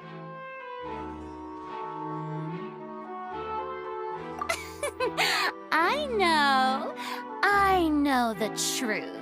I can see through the whole thing. Really, using such a shallow and obvious mystery as his finale, did he really underestimate us that badly? I say that our powerful magician, Mr. Lyney, is now the prime suspect for the serial disappearances case. Huh? Why me? This whole thing was an accident. No, this all occurred during your magic show, did it not? The missing girl disappeared after being chosen, did she not? The deceased is one of your assistants, is he not? Now that I think about it, that whole speech about magicians making things disappear was nothing more than a provocation, a bald-faced challenge. That can't be right! How can Lyney do this? He was in the box on the stage the entire time! We can even hear his voice! Besides, before the show, he told us that he would like to catch the criminal behind the disappearances! He couldn't possibly mean catching himself! Save discussion for a later time, please. Lady Farina, may I assume that your comments just now constitute an accusation against Mr. Lyney and his associates, and that you are pressing charges? Huh? I just think that I think it might be a little early to talk about formally pressing charges. But what Lady Farina said just now makes perfect sense. Looks like she's gonna personally deliver justice. A kidnapping and murder carried out under the cover of a magic show. Lady Farina said it all. I mean, of course, my dear people. But what excites me even more than the obvious truth before our eyes is the opponent I'll be facing. That's right. I mean you, Traveler. You'll support Lyney, won't you? After all, he was the one who helped you the first time we met. Then there's no problem at all. You know, the Traveler and I already had a duel the first time we met.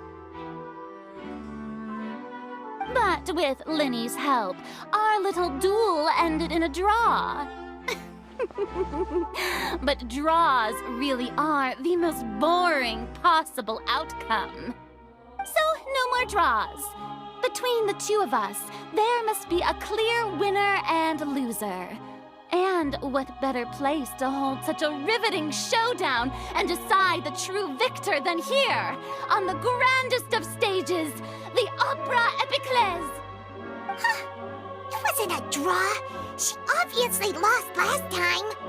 I understand. Charges have now been pressed, and as such, a trial is in order. Well, Traveler, seems Lady Farina has set you in her sights. But putting her dramatic rhetoric aside for a moment, I would like to ask you, are you willing to act as Mr. Lyney's attorney and defend him in this case? Very well. The trial will be held a day from now in the Opera House. Both sides may investigate the scene to build their cases and search for the truth.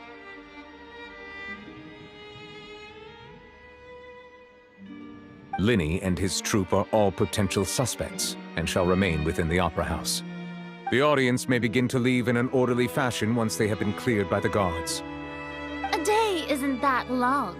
Let's see what kind of case this big-shot outlander can build in such a short amount of time. I'm really quite looking forward to hearing it.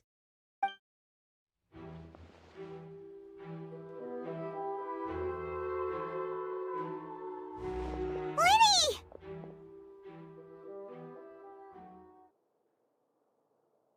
Sorry about everything that happened just now. Were you frightened? Of course! Who wouldn't be scared after witnessing an accident like that?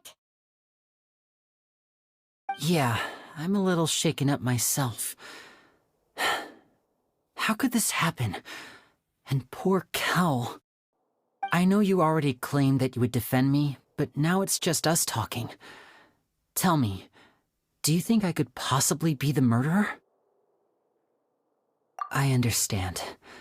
Even I'm not sure what happened, so I can only imagine how difficult it is for you to grasp the situation. I'm sure everyone sees me as the biggest suspect at this point. But, if you ask me, the whole thing is mysteries layered upon mysteries, such that all that's left is confusion. I don't know whether what happened there on the stage was purely an accident or not, and I don't know why poor Cal was in the box.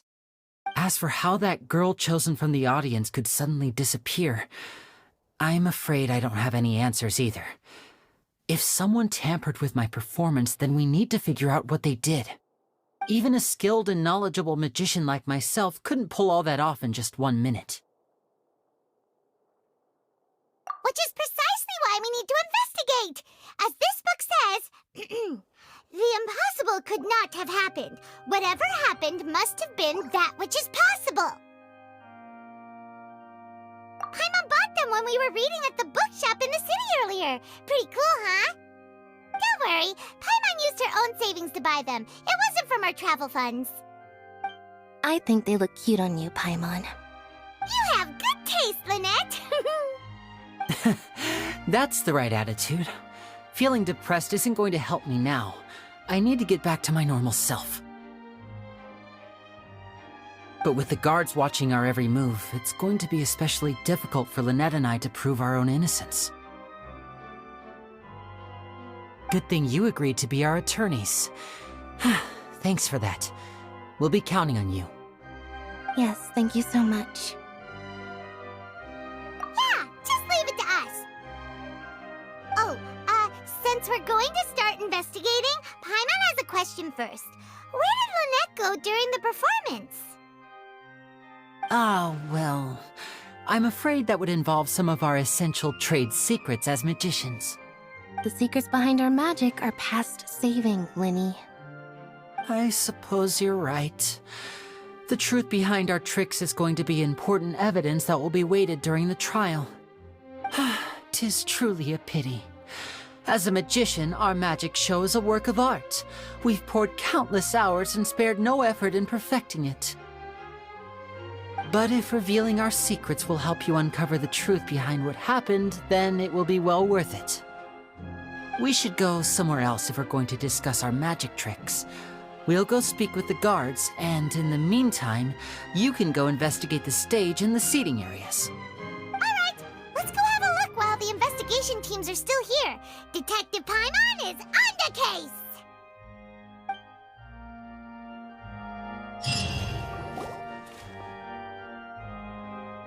Hello, officer. How's the investigation going? I see. You must be the traveler that Lady Farina mentioned.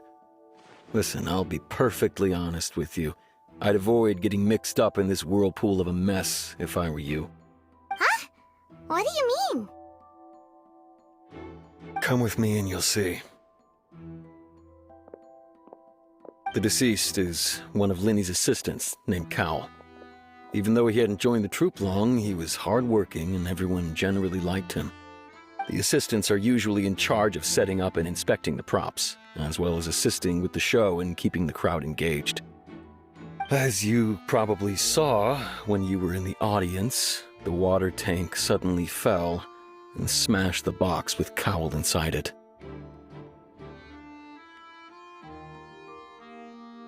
This is the real mystery. We've already searched the scene and were unable to find any traces of the girl.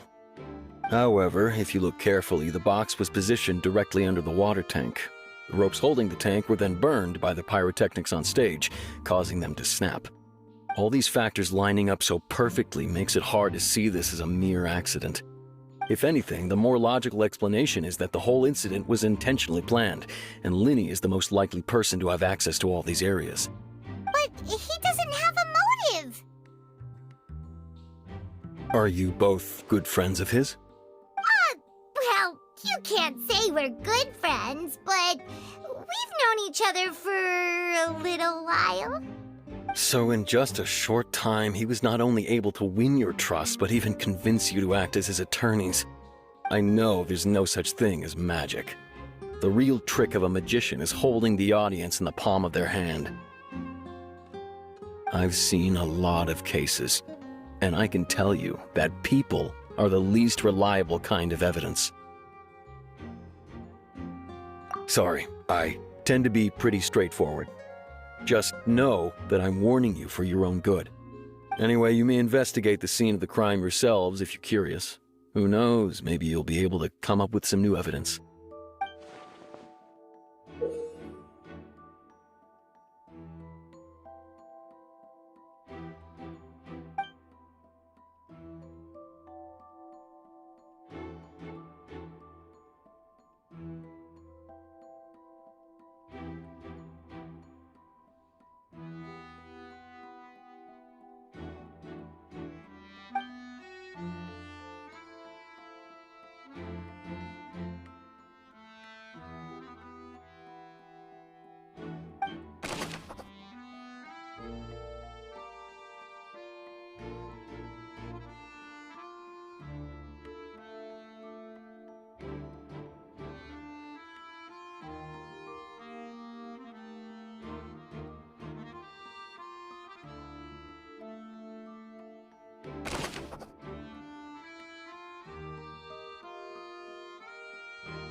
So this is the rope that broke and caused the water tank to fall. The rope looks pretty durable. How can it be burned through so quickly by fireworks? Why are you suddenly so serious, Traveler?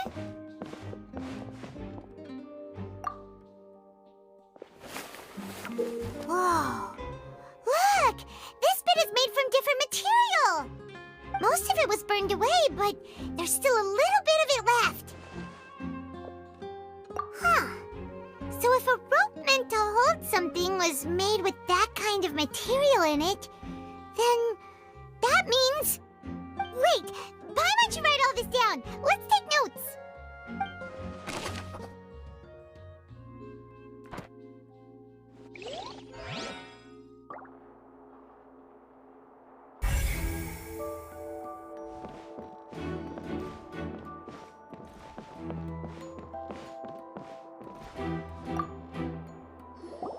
Hello there! What are you investigating? Oh, this location has also been cordoned off because the Magic Troop members are currently considered prime suspects. The investigation team is still collecting evidence. The seats were all booked in advance, so we were able to deduce the missing woman's identity by checking the guest list. Sure, it's not like this is confidential information. We will publish it later anyway when we petition the public to help us find the missing person. Her name is Halsey. She's a painter from Fontaine who's made a bit of a name for herself. Apparently, she wasn't a regular at the Opera House, but she'd been feeling some pressure with her work lately, which made her decide to come see the magic show. The Magic Troop members all claim not to know her. We have looked into her social connections. It seems that she has no personal grievances or conflicts of interest with the suspects. Simply put, she wasn't related to the Magic Troop at all, which matches the features of the previous serial disappearances. Were the victims of previous cases also chosen at random? That's how it seems to us, in any case. Apart from the fact that they were all young women of around the same age range, there really weren't any other connections between them. Okay then.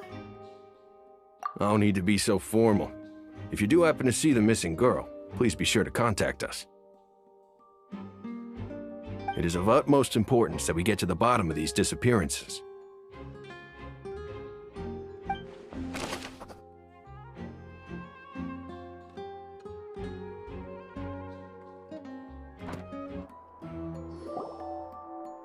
The investigation team has some new findings. Turns out there's an issue with the random number selector after all. See, I told you. What if the machine picked some big guy's seat? You think the murderer would have still made his move then? Sorry to interrupt, but we're helping Lyney and Lynette with their side of the investigation. What were you saying about the number selector? There's something wrong with it? You're trying to help them? That'll be a tall order. Lyney used the machine to pick a random member of the audience during his performance, right? The lucky girl that later disappeared. Well, we thought there might be a serious problem with the machine, so we had it taken away for further inspection. It turns out that the seat number it picked wasn't random at all. The machine picks that same number every time. I'm sure you already know that you have to make a reservation in advance to get a seat, regardless of whether it's a trial or some performance. In other words, Lyney knew who would be sitting where from the very beginning. That much checks out. Lyney reserved our seats for us, too. Bet you see why I was saying it'd be tough to make a case for Lyney. Even though it's bad for Lyney's case, Paimon had better write it down.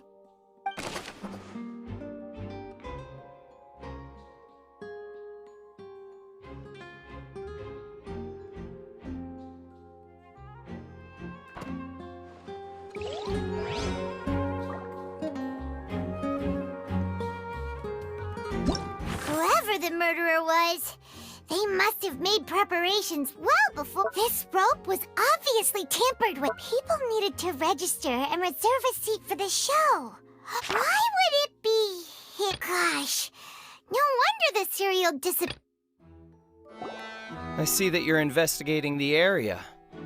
Well, it just so happens that I'm interested too.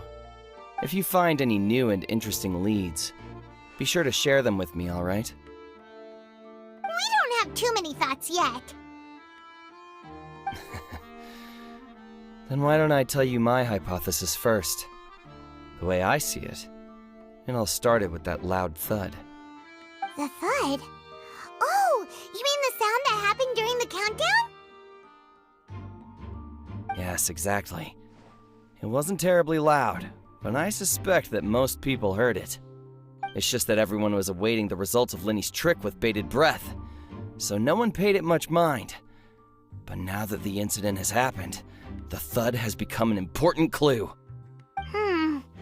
That makes sense. So, what do you make of it? I'm of the opinion that it may have been the sound of Lyney's accomplice, Lynette perhaps, jumping atop the water tank or something like that. And when the pyrotechnics went off, she cut the rope, sending the water tank crashing down. But wasn't the noise we heard too loud for that? Perhaps the balance wasn't right, leading to a particularly rough landing. Oh, that's true. I suppose I must reconsider. That does remind Paimon, though. What was with that sound?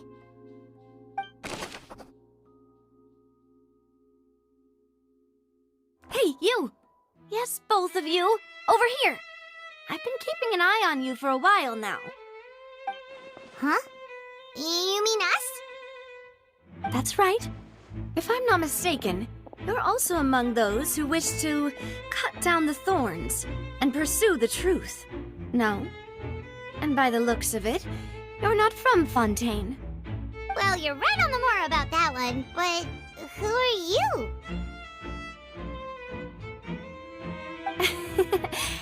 Have you never heard of the Spina di Rosula? From mediating disputes and providing protection to solving conundrums, you name it, Spina di Rosula does it. And I, Navia, have the honor of being its renowned president.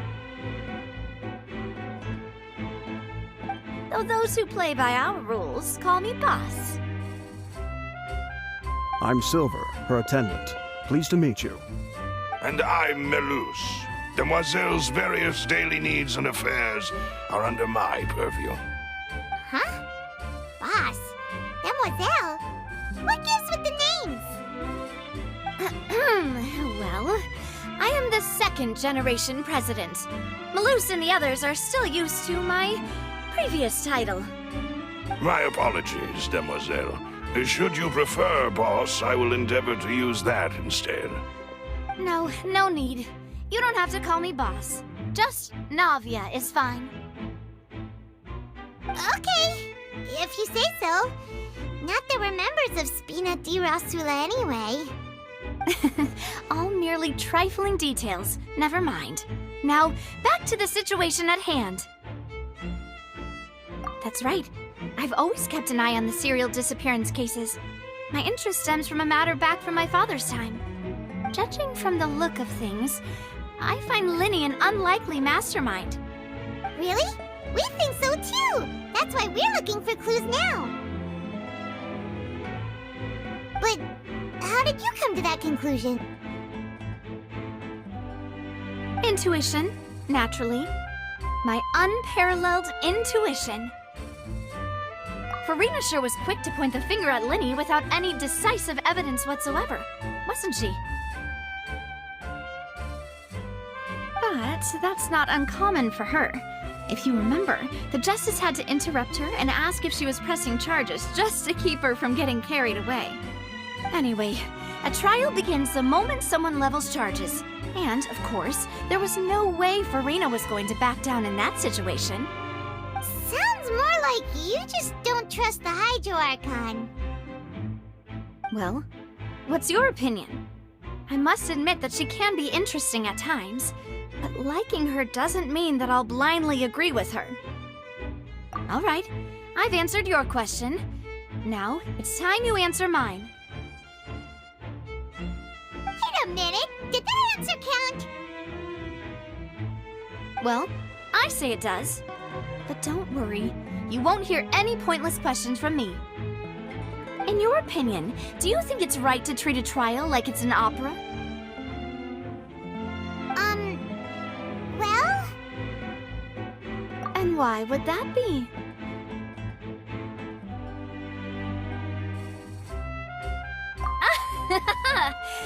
See, Silver and Malus?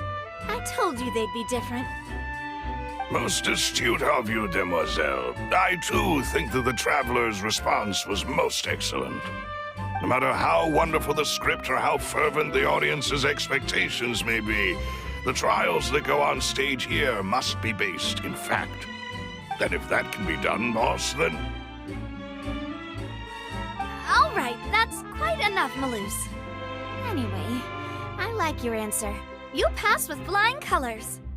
Now, I need to make some preparations, following which our joint investigation shall commence. You two shall be my assistants. Wait! Since when did we become assistants? Oh, well, I can be the assistant. Sure. Or your companion, if you like. I'm really not that fussy. That's more like it. Far be it from me to brag, but I believe that Demoiselle's intuition will be instrumental in uncovering the truth.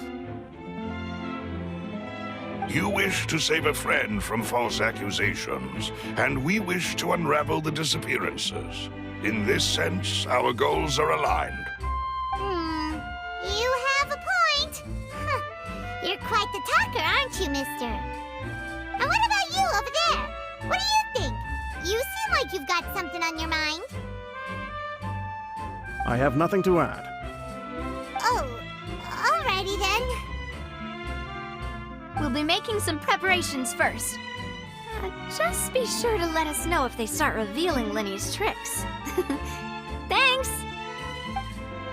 Sorry, but no one can freely enter or exit the Opera House at the moment. If you wish to leave, you must register your identity with us first. No, we're not leaving. We're representing Lyney and Lynette as attorneys, so we're investigating the case. Were you always guarding this entrance? Yes, after the Chief Justice gave the order, everyone coming in or out must undergo a strict inspection. So, the missing girl couldn't have left from here. At least, not from that point on. I doubt there was much opportunity then, either. How can you be so sure, Well, because I was in charge of security near the entrance at that time. I couldn't see Lyney's performance from here, which was quite a shame. Just my luck. But still, I did not abandon my post, and I stayed put no matter how loud the applause was. If someone had so much as even approached the door, I would have noticed it, let alone if they had tried to leave. We Melazines are good at that sort of thing, you know. So, it's safe to say the girl couldn't have left through here. Alright, thank you for your help. This'll be useful info.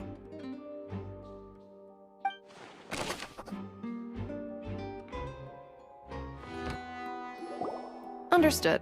Then I will be going with you. Just so you're aware, I will be monitoring your actions and making notes as necessary. Very good. Thanks for being so agreeable. I'd pull a rose out of my hat as a gift for you if I could. You may spare the pleasantries. I'm just doing my job.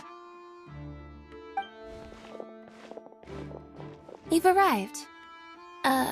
Who's this? Me?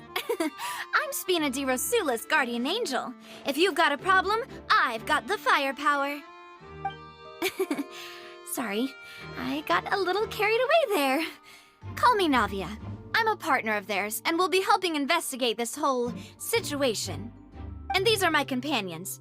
Would you mind if they join as well? Fine by me. Oh, new helpers? I would be most grateful. Well, let's just say we're tagging along. It's not every day you get to see the secrets behind magic performed on such a large scale. I appreciate your kind interest. Come with me. We'll be heading below stage.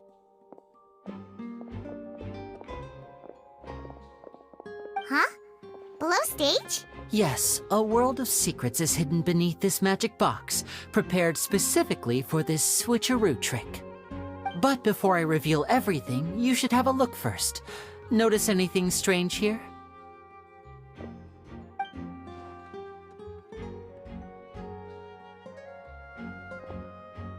I'm not trying to be dramatic. Remembering the details of a trick will help you understand the methods used to perform it more easily.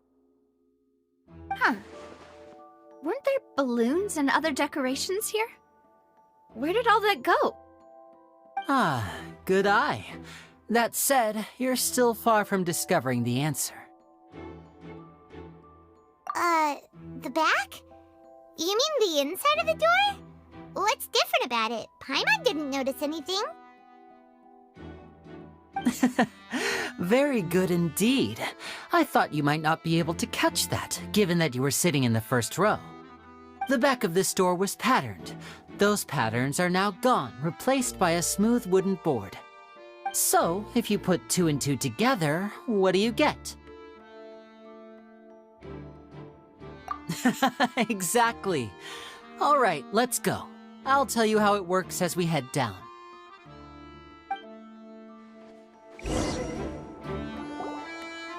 Oh, so there was a passageway under the magic box! I knew you'd figure out most of it as soon as you saw this place.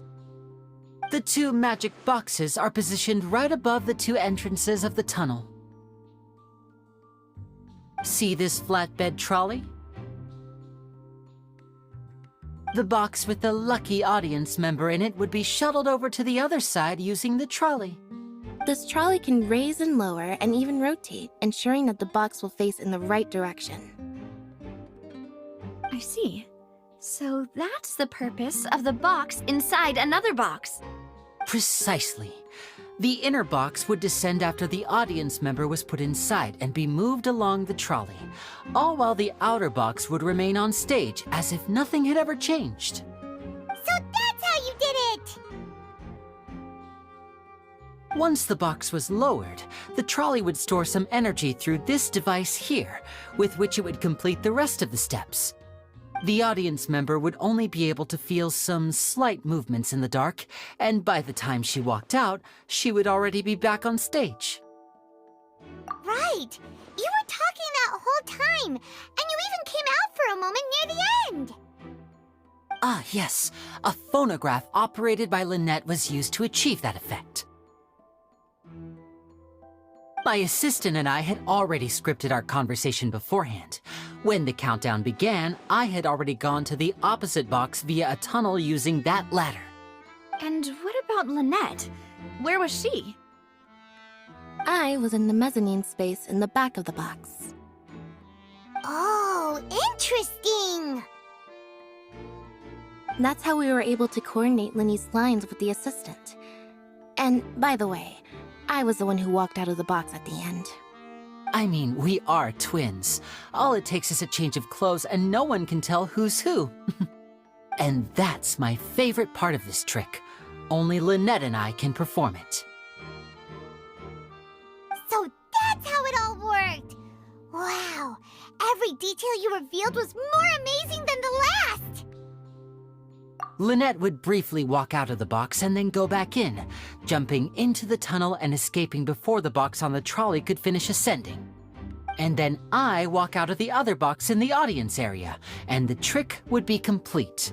The operative word here being would. But as you saw, Cal was in the box, not our audience member. She, on the other hand, mysteriously vanished. We really don't know how that happened. If not for that interlude, this would have been an astonishing trick. I probably never would have figured out how you pulled it off. And yet, to think that someone was able to use this magic trick to commit a crime. Could we have a look around? I think we can come up with some more leads.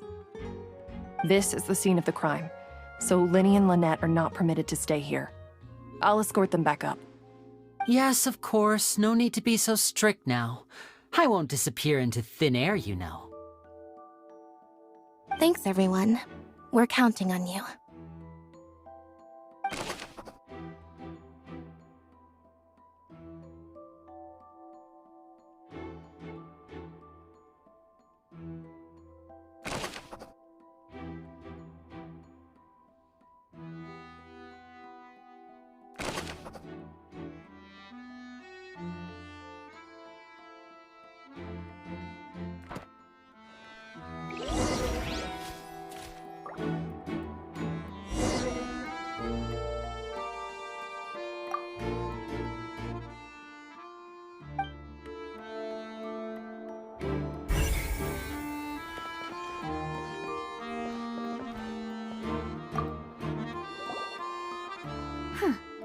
What's this?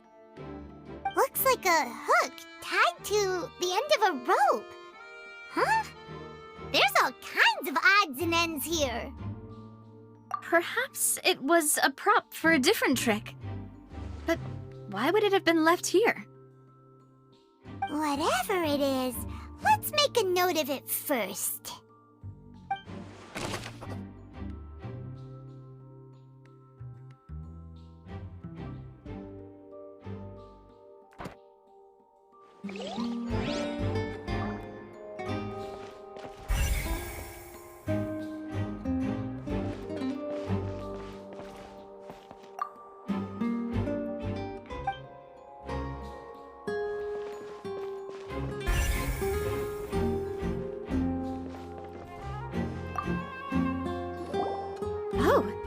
These are the clothes that the lady chosen from the audience was wearing, right?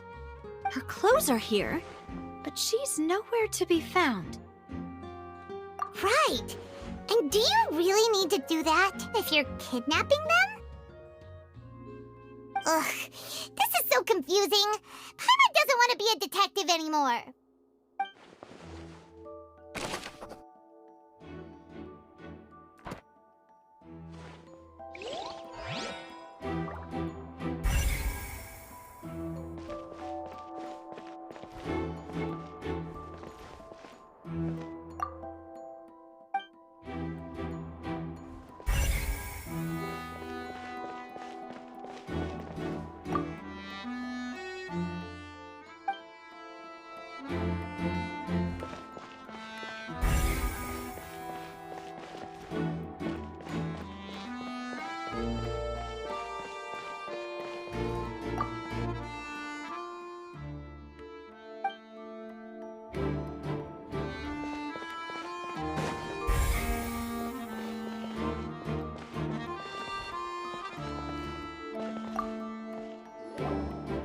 The floor is wet. Please be careful not to slip.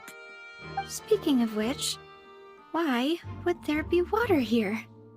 Oh, Paimon knows! It's one of those tricks where you pour water into a jug and then flip the jug over only for the water to disappear. And here's a broken vase.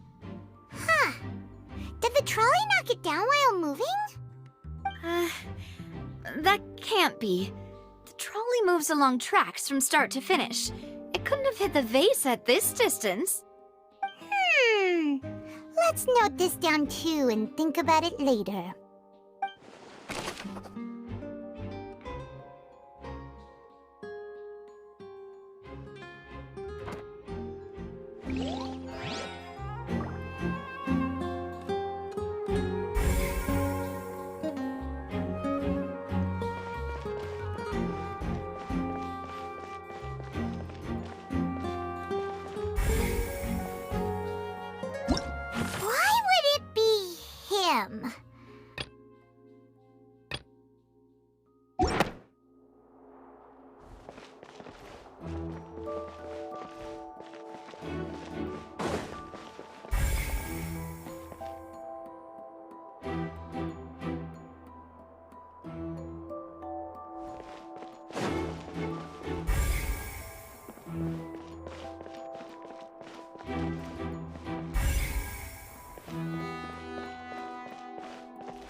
What is this place? It seems someone could fit through here. Huh. Could this have been the suspect's escape route? Alone, perhaps.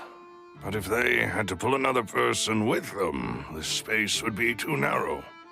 But there are no other ways in or out of here.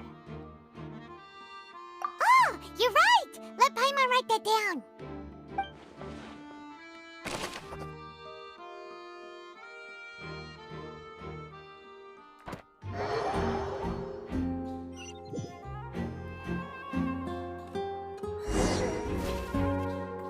Well, we've ascertained the state of the crime scene. Let's find a place to sort out our findings once Malus returns. It seems to me that there are several things that don't add up here. Apologies for the wait, demoiselle. So, what did the guards say? Did the criminal escape through the vent? They believe the odds of that are very low, since the vent leads to the Opera House's basement. The guards have checked the area carefully. No one left through the basement during the performance or after the incident, and no one was found hiding there. So the tunnels become like a secret chamber then! You know, like the kind you usually see in novels! The plot thickens. Halsey's disappearance and Cowell's death are both quite inexplicable. No wonder Farina was so confident in her accusation. All the current evidence points toward Lyney and Lynette. In other words, the charges are very likely to be upheld unless we make some considerable progress. Charges and then trial. So if the charges are upheld, they'll announce a sentence? That's right. This is how a trial goes in the Opera House. During the proceedings, the Chief Justice and the Oratrice will hear statements from both sides. That's right. This is how indemnitium is produced. The statements from both sides, the defenses from attorneys, witness testimonies, and even the audience's emotions will all be projected on the Oratrice. To put it simply, it's as if the Oratrice has its own will, and is a judge in its own right. This also precludes any kind of favoritism on the part of the Chief Justice. Not that this has ever happened anyway. Once both sides have finished speaking, the Chief Justice will make his final decision. This, too, will be used by the Oratrice as a reference. Then, finally, the Oratrice will be consulted by officials. The result it returns is the will of justice itself. Huh? So that machine is the one that actually decides? Paimon thought Neverlet called the shots. In practice, there is very little difference. Both have always come to the same judgment, which is why people have great faith in the Chief Justice. Ah, yes, the guards also asked me to convey that none of us will be allowed to leave this place before the trial. Huh?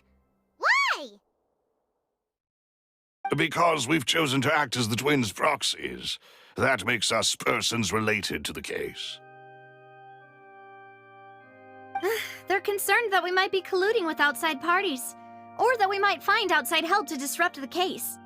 And even if that were not so, it could prove problematic if we happen to spread key information about the case ahead of time. I'm ready to break out at any time. Whoa, whoa! There's no need for that! Paimon thinks they have a point. That said, are they providing food? Of course. I just hope you don't mind the lack of options. I'm afraid that catering to all tastes is not in the cards, nor is any guarantee of balanced nutrition. In that case, let's just sort out our findings together here. Pity. I was hoping to take you to try some of Fontaine's famous desserts, too. I mean, what better way to properly think through our findings than over some tea and sweets? Huh. Breaking out suddenly doesn't seem like such a bad idea after all. Just kidding, just kidding. Paimon will still do her best, even if there are no snacks. What do you mean, no snacks? Of course we'll have snacks. If we cannot buy some, then we'll simply make some. Huh? Here? But how? Understood, demoiselle. Everyone, please come with me.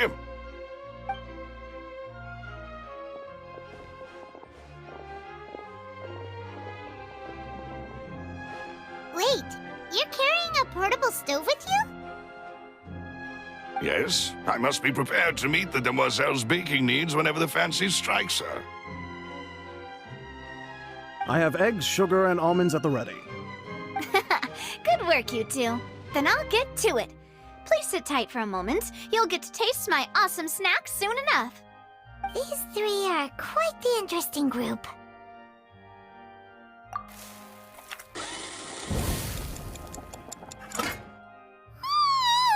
And Paimon thought it smelled good while it was still in the oven! Oh, it's even better now. Paimon can't stop drooling. From the way you had these two guys carrying all that stuff around, Paimon thought you'd have them do more during the baking process. But you ended up doing the entire thing by yourself! Beating the egg whites, grinding almonds, everything! I was applauding. And I was giving encouraging smiles. Paimon was just thinking, aren't you worried about getting your fancy dress dirty, beating egg whites, and baking like this? Well, I don't think it's carved in stone anywhere that fancy ladies can only read books, sip tea, ride horses, and play the piano. I just really enjoy making snacks. Don't underestimate beating egg whites, by the way. It's a real arm workout. You also need to beat them to just the right consistency, or your macarons will crack. Anyway, give these a try, fresh out of the oven. There's 3 for each of us. Only 3? Well, eating too many sweet treats might send all that sugar to your head. You wouldn't be able to think clearly about the case on a sugar rush, would you? Tea is ready to be served as well. This is Demoiselle's favorite, strong black tea with a floral fragrance that clears the mind and lifts the spirit. No need for concern. I'm merely doing as I should.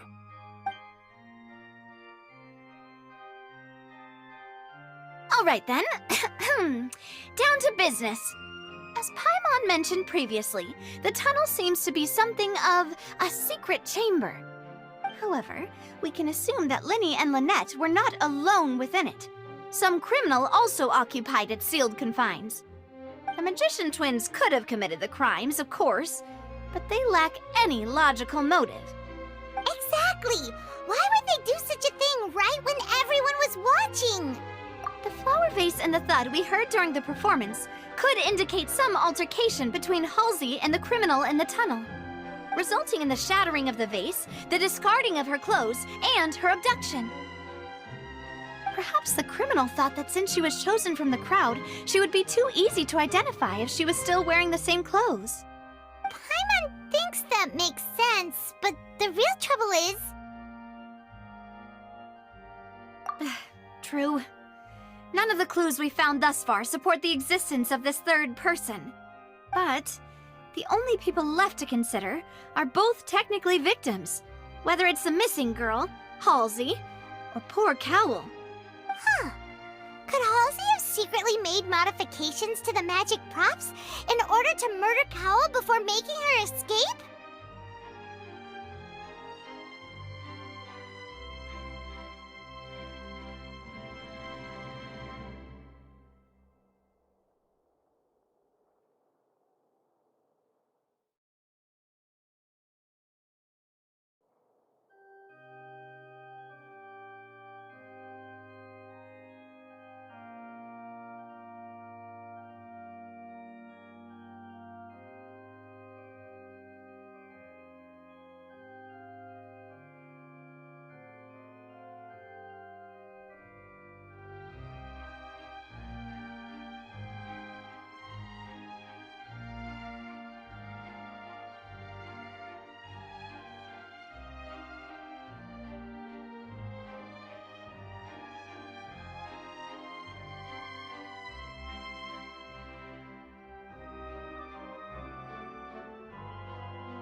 That's right. And even if she had tampered with the setup, she would need to understand the entire trick to pull it off. Nor does she have any motive. The guard said that she has never had any dealings with the magic troop's members. Were we not thorough enough in our search? From the sound of things, this is turning into an impossible case. Your macarons are amazing, though, Navia. They smell great! They're nice and crisp and super sweet! They are my specialty, after all. And I see you've already had 5 of them. What? 5? Oh, that can't be right. Paimon only counted 3, honest! Please don't worry about it. At my age, a few less sweets might actually be a good thing. No. Being greedy is one thing, but Paimon knows how to count. Besides, Paimon knows that if she ate too many, then others wouldn't have enough. Wait, even you don't believe Paimon? How could you? If Paimon ate those 2 extra macarons, then may they turn into stone in her stomach! All right, we get it. Well, I suppose one of us might have gotten too engrossed in our chat and eaten them by mistake. No big deal. Malus, set up the stove again, if you would. Huh? What are you doing? Making sure everyone gets 3 macarons, of course. Exactly. We don't want to trouble you. As you wish, demoiselle. And I have the egg, sugar, and almonds. Well, this really is your hobby, huh?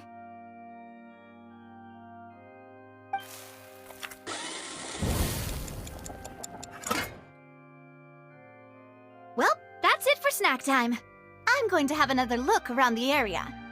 I don't know what we're looking for yet, but we've still got some time. As attorneys, I suggest the 2 of you think the case over again. It would be awkward if you got all tongue-tied on stage during the trial. All right, thanks for your help, and for the snacks. It was nothing. A small task for the Spina di Rosula. Silver, Malus, it's time to go. I'll be back if I find anything new.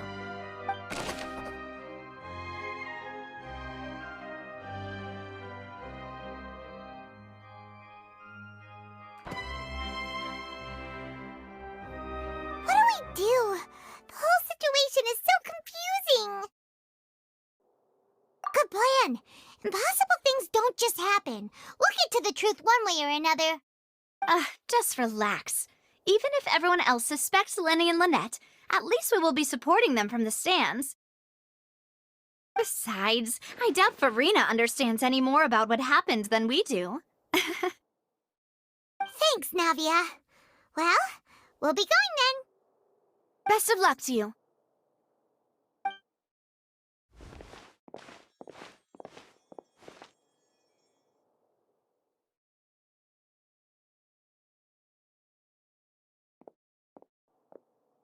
Ah, finally, you're back.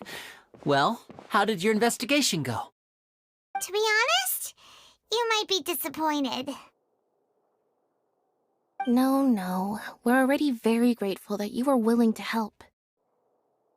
Well now, don't you all look disappointed? Don't tell me that your investigation came up empty-handed. That was to be expected, of course. The guilty can never produce proof of their innocence. But don't let that stop you. I shall be terribly disappointed should you, my most anticipated foe, concede so easily. Since both parties are present, I declare that the trial regarding the magic show incident is now in session. Firstly, in order for the audience to understand the causes and results of the incident, could we please have Mr. Lyney explain the trick? Yes, of course. I will explain while Lynette demonstrates on stage. All the necessary items have been prepared.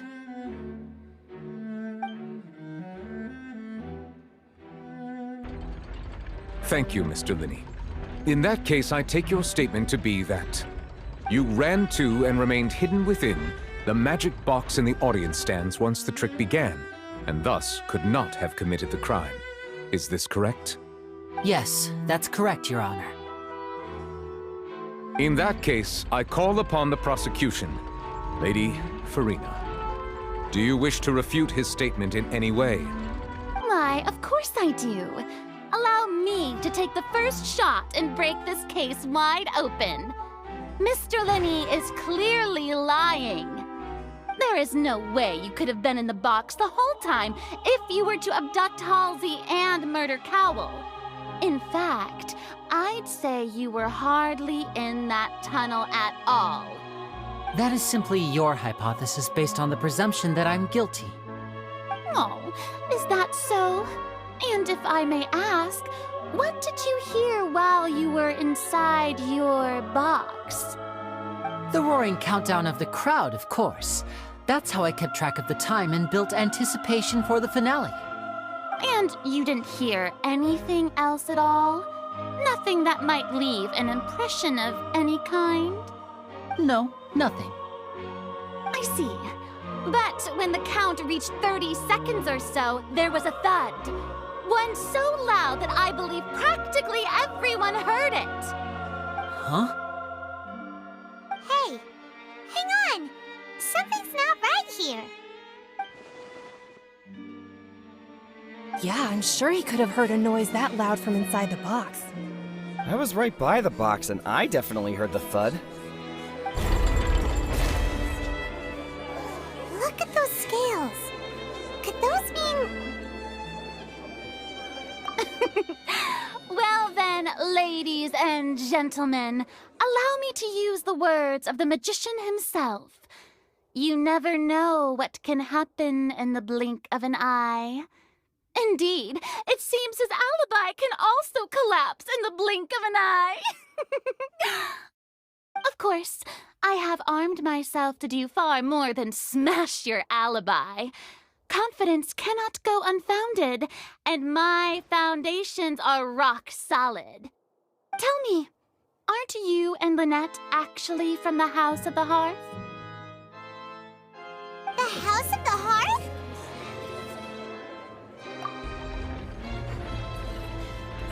No wonder they did something like this. So the serial disappearances were the Fatsui's doing. Now it all makes sense. I've got a feeling that what happened on stage probably wasn't just an accident. That's irrelevant. Our identities have nothing to do with what happened. Indeed. Then perhaps you could tell us everything that happened during that 1 minute. Your first priority is to prove yourself innocent, after all. I'm sure there is little that needs to be kept secret now. Unless your script already has holes in it. The Outlander is speechless. My, oh my, don't they look flabbergasted? Now comes the infighting and discord, I suppose. This was almost too easy. Good thing I made all those preparations. Seems the all-nighter I pulled last night is really paying off. Hey, Lyney! Why didn't you tell us this before? Order! Order! Mr. Lyney, allow me to re-establish the facts. Lady Farina has raised 2 points. First, when the thud was heard in the Opera House, you were neither in the box nor the tunnel. Second, you and Ms. Lynette are both members of the House of the Hearth. Are these claims true?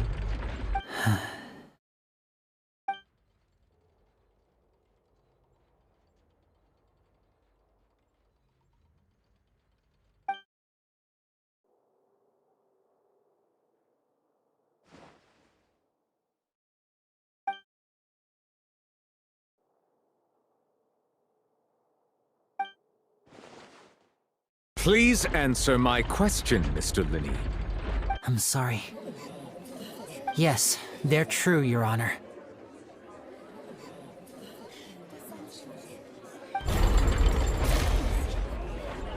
I knew it! Well, that's it. We might as well move on to the sentencing already. What should we do now? Granted.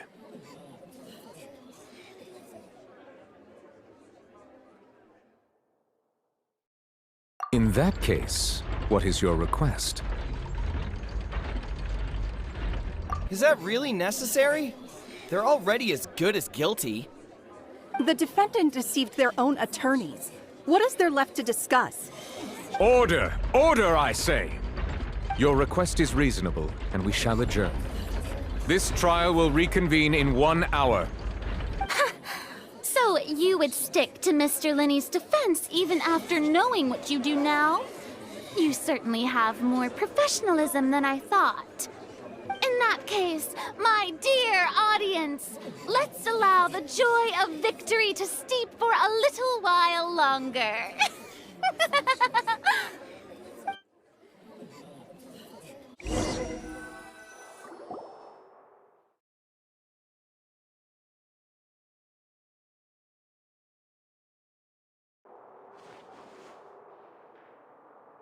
Well, this is awkward.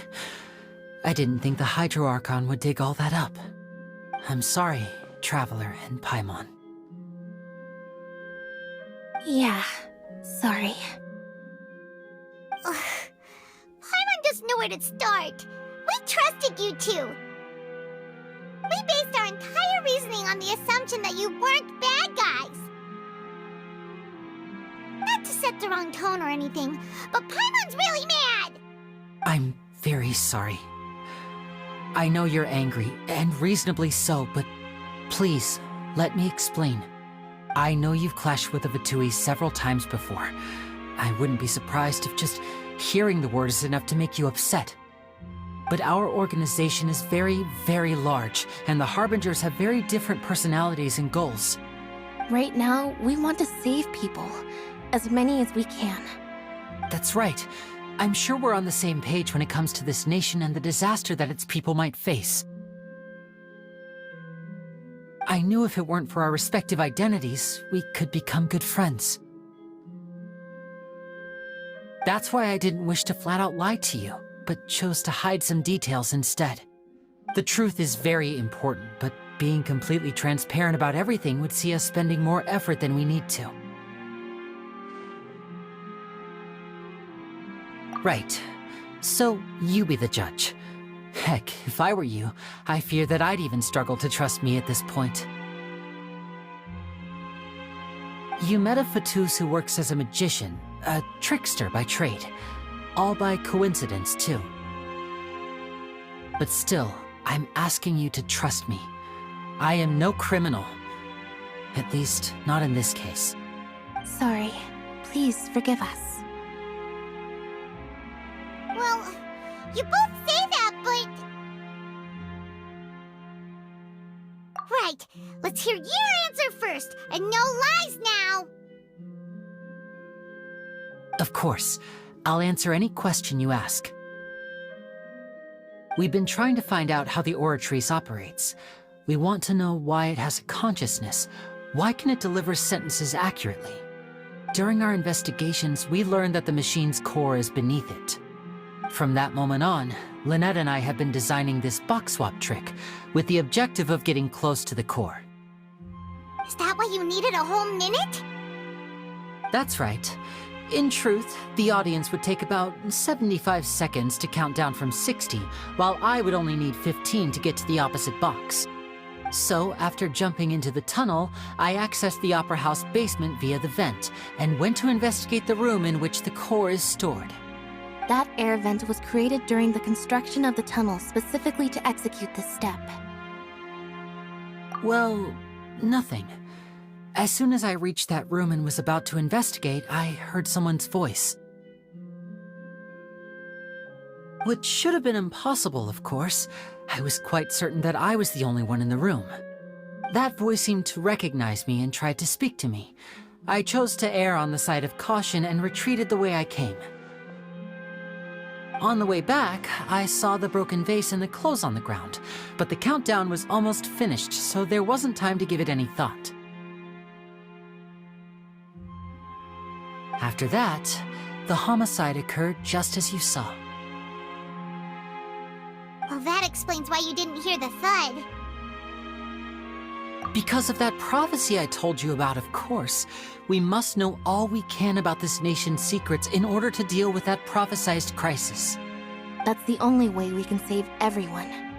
So, there you have it. The whole truth.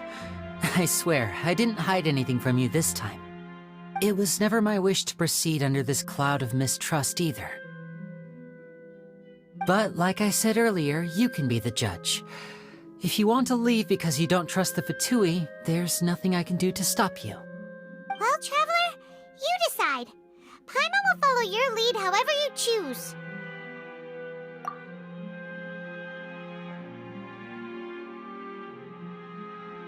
Okay, thank you. Thanks for giving us a chance. The current problem is that the scales are tipped pretty badly against you two. If we want to refute the Hydro Archon's accusations, we're gonna need a seriously watertight defense. Huh? Oh, Paimon thinks she gets what you mean.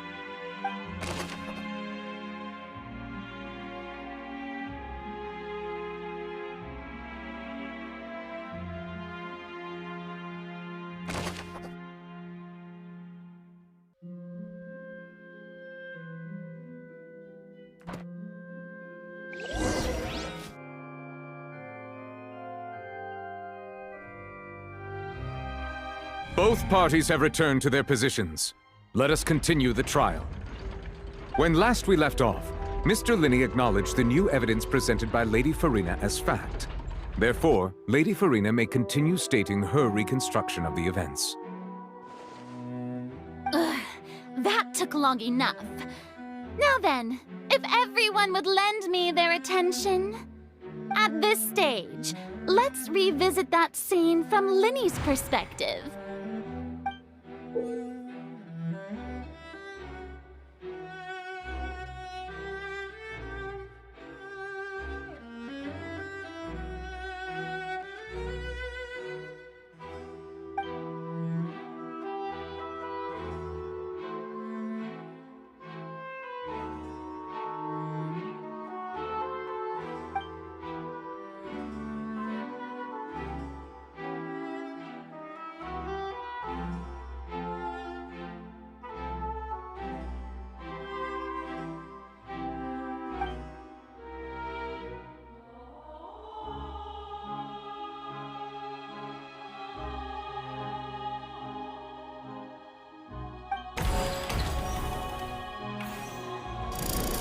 Countdown began, he entered the tunnel.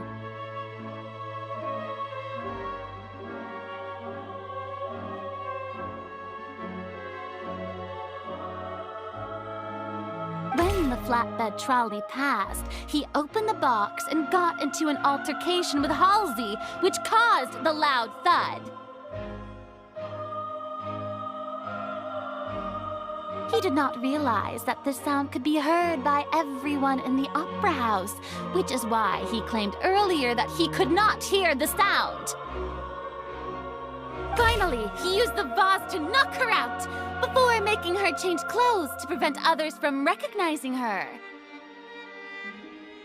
At this time, Cowell arrived in the tunnel, having heard that strange noise, and caught Lyney red-handed. So Lyney proceeded to knock him out too before stuffing him into that box.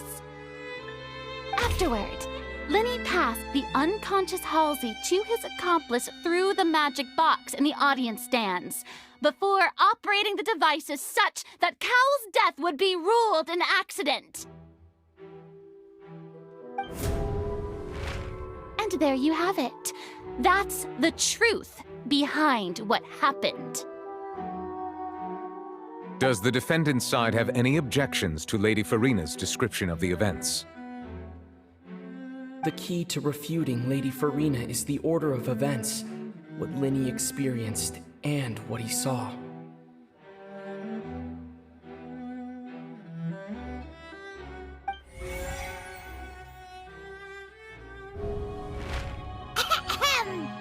Attention! Ace Detective Paimon has something to say! When the countdown started, Lyney did indeed go into the tunnel.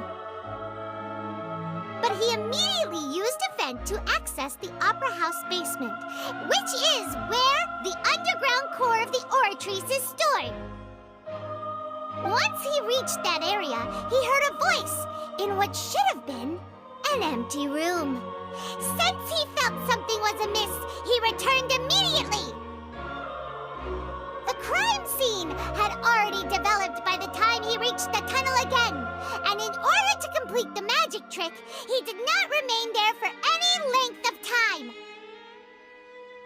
Finally, he reached the surface, and that was when the accident happened from his point of view. Therefore, he's innocent!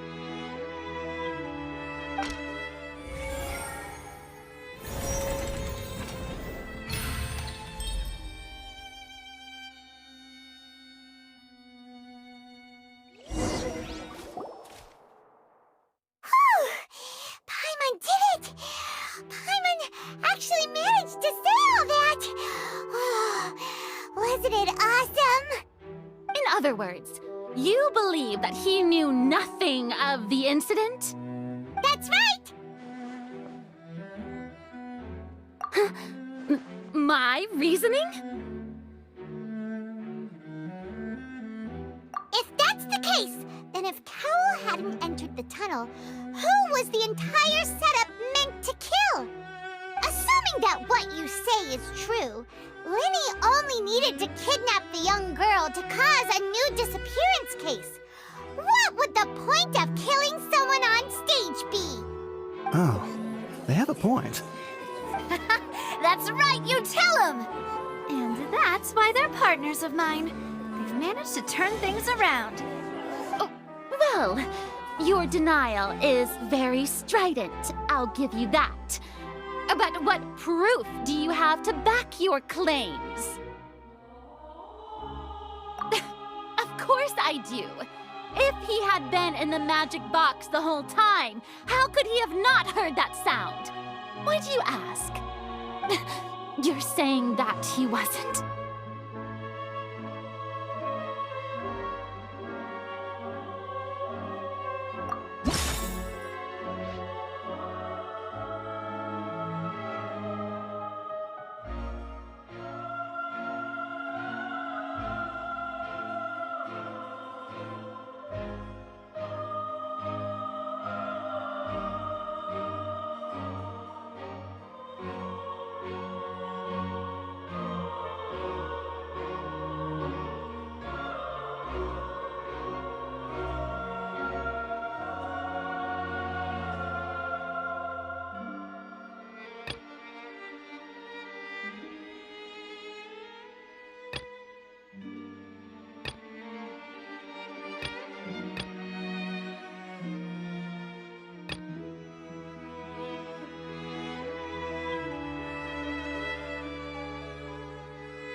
Are you sure we don't need to give this more thought? Paimon thinks there's something off here.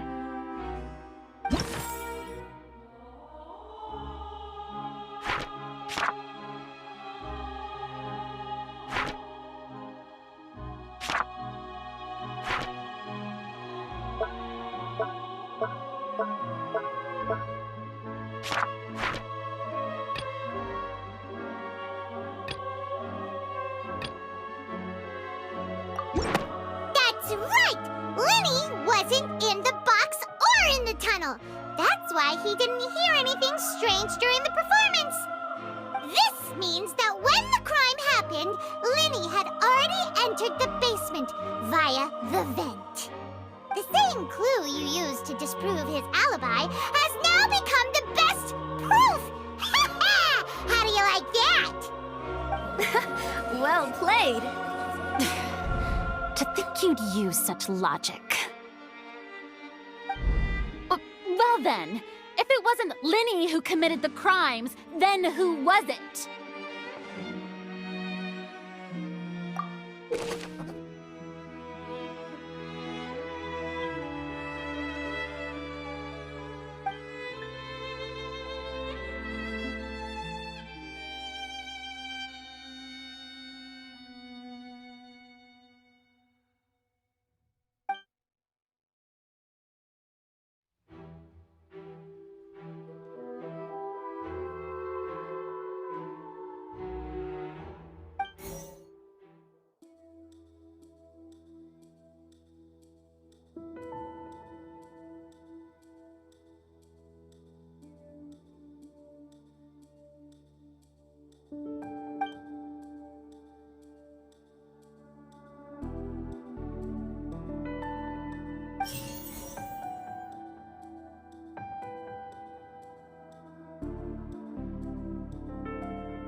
The deceased's name is Cowell, Lyney's assistant. He would have been able to tamper with the equipment.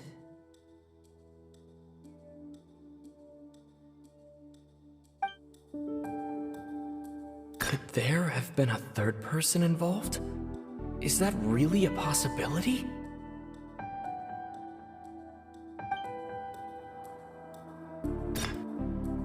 Halsey is the missing person and an ordinary audience member. Or did she have her own scheme all along?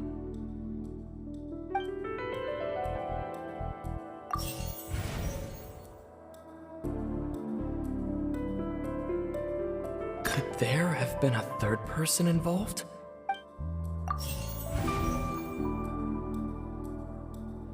The deceased's name is Cowell, Lyney.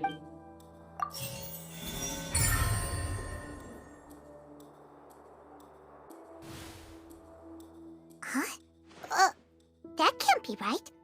Are you serious?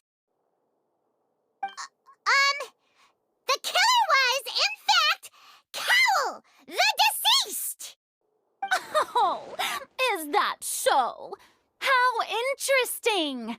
Let's hear your reasoning then. What I must do next is recreate the truth.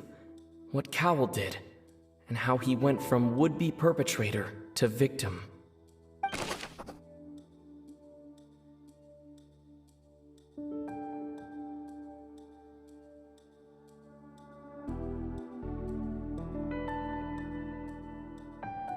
No one entered or left the Opera House through its entrances. So where would the criminal have wanted to take Halsey?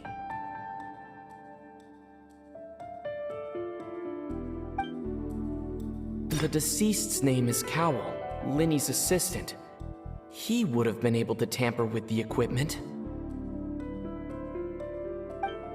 Halsey's clothing was in the tunnel, so there must have been some fear that she would attract attention. The sound we heard may have come from a clash between the missing Halsey and the criminal.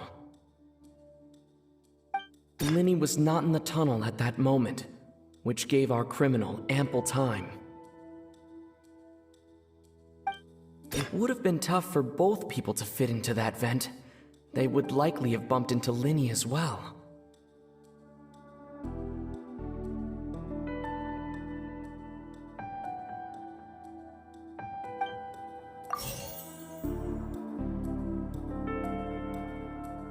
The deceased's name is Cowl.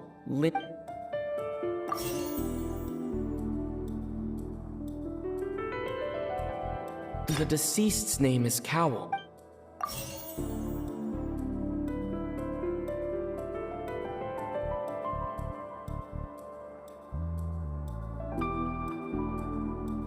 Halsey's clothing was in the tunnel. The sound we heard may have come from a clash between the missing Halsey. It would have been tough for both people to fit into that vent. They would likely have bumped into Lyney as well.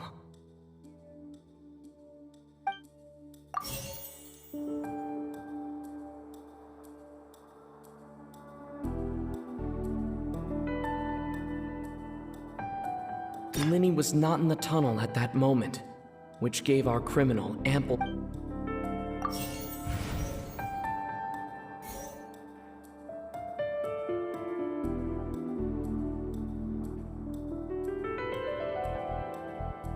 No one entered or left the opera house through its entrances. So where would the criminal... The sound we heard may have come from a clash between the missing Halsey and the criminal.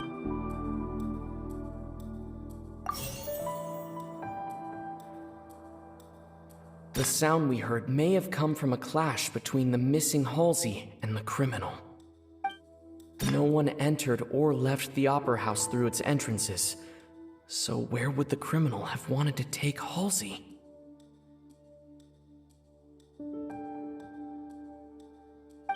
Halsey's clothing was in the tunnel, so there must have been...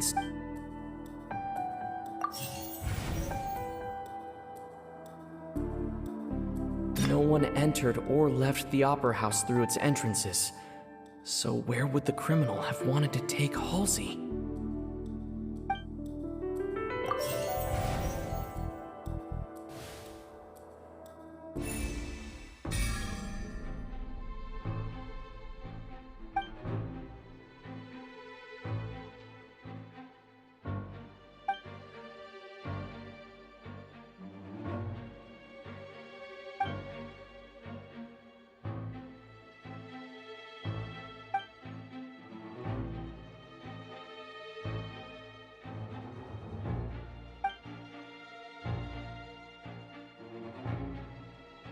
What's wrong, Traveler? Are you still having trouble figuring things out? I see how it is. So this was all just a bluff. And here I thought you had something to show for it. But it seems you're still far from the truth. Look, since we're at a dead end, why not consider a different track? Just like the trick as it transpired, the end result must have been utterly different from the magician's initial design. If only we knew how Halsey disappeared. Well, that would be nice, but the tunnel only has 3 exits, and none of them seem very likely.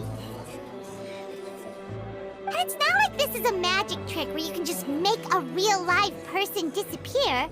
You know, like you did from that water tank, Lynette.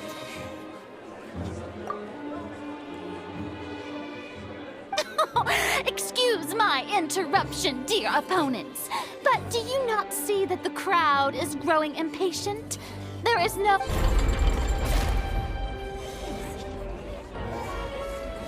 If the defense is unable to make further effective arguments, we will move on to the next stage of the trial.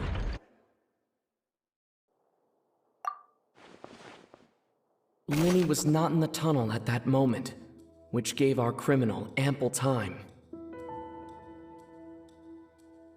The sound we heard may have come from a clash between the missing Halsey and the criminal. The deceased's name is Cowl, Lyney's assistant. He would have been able to tamper with the equipment.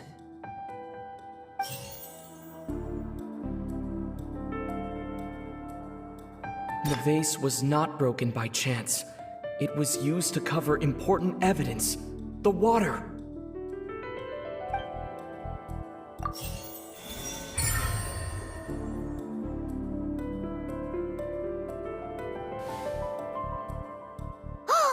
Paimon gets it! It all comes together if Halsey disappeared instead of being kidnapped. Lynette escaped from the water tank, vanishing gradually and leaving only clothes behind. If there's a similar method where a person could be transformed into water... Just a moment, please. I do hope you know how preposterous you sound at the moment. How could a person ever be transformed into water? This is reality we're talking about here, not some magic trick. Must we really? I should think that of anyone. Your friend Lyney already knows this truth very well. Magic tricks are ultimately just illusions and misdirection. But Halsey's disappearance is very real. We're talking about two completely different things. Even so, I trust the Traveler's judgment. The truth must be out there somewhere. Perhaps some new line of reasoning may open if we try to gather all the focal points that don't make sense. Since Cal was the deceased, we haven't placed much attention on him. But given that we aren't making much progress with the case, it wouldn't hurt to have a look at his belongings, would it? People really do come up with all sorts of harebrained schemes when at the end of the rope. The way I see it, your suggestion that we broaden the scope of our investigation is nothing but a tactic for stalling the trial. Nevertheless, I believe that this is a reasonable request on the part of an attorney. Since the trial does indeed appear to be at an impasse, I believe that additional evidence may help us make more progress. Guards, please step into the lounge and examine the personal effects of the deceased, Cowell.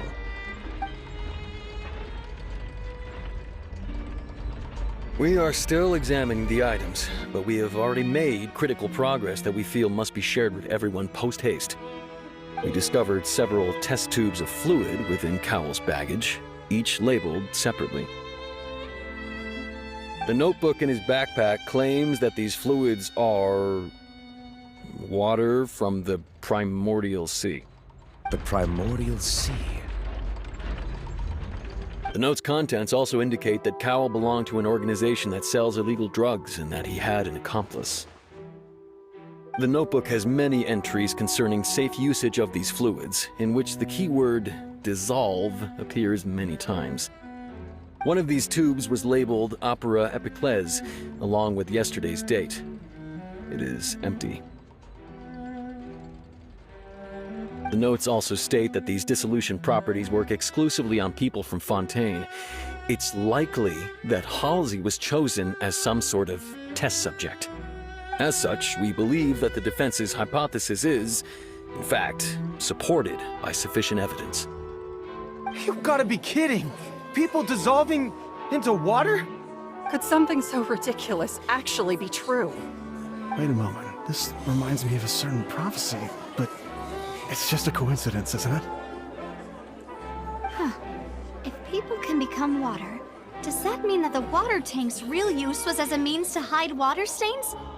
And if Cowell was targeting that girl... Wait just a minute. Could that mean... You two, with me, quick! Demoiselle, wait! What about your partners? Let's go. Just trust me. Order! Order! It is undeniable that further examination of the deceased's personal effects has yielded some surprising results. But we cannot yet verify the veracity of these clues. Still, let us assume that these clues are indeed authentic, albeit with the understanding that Ms. Halsey has yet to be found. Guards, please continue examining the items along these lines. Mr. Lyney, it appears your hypothesis is supported by the evidence, so please continue speaking. Of course. Thank you, Your Honor. If we uphold this hypothesis, I believe that many of this case's seemingly unrelated clues can be connected together. Right! Like the metal hook! That one didn't make sense at all. Let's think about this. Cowell's methods must have something to do with that water from the primordial sea.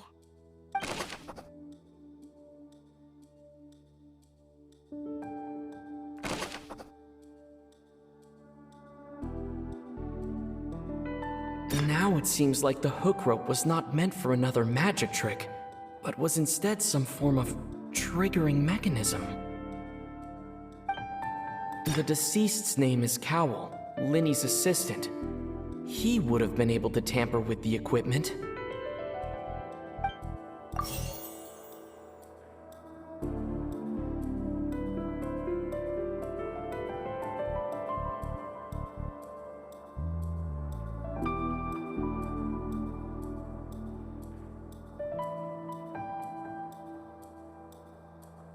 Lynette was in the magic box on stage the entire time. Did she have something to do with this? I remember there was something else within the inner layer of that box. The rope that held the water tank up was lit by the fireworks and snapped. As such, the focus here is on the water and not the tank. Now it seems like the hook rope was not meant for another magic trick, but was instead some form of triggering mechanism. The water from the primordial sea should already have been prepped before Halsey entered the magic box. I remember there was something else within the inner layer of that box.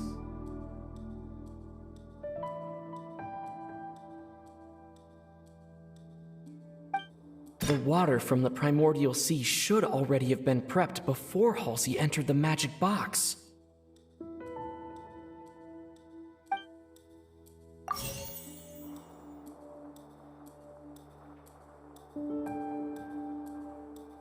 The water from the primordial sea should...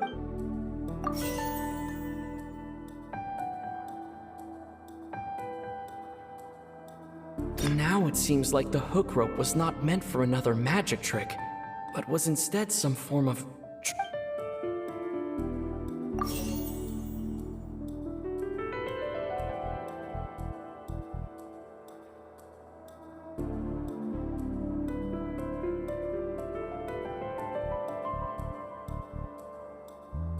Lynette was in the magic box on stage the entire time. Did she have something to do with this? The rope that held the water tank up was lit by the fireworks and snapped. As such, the focus here is on the water and not the tank.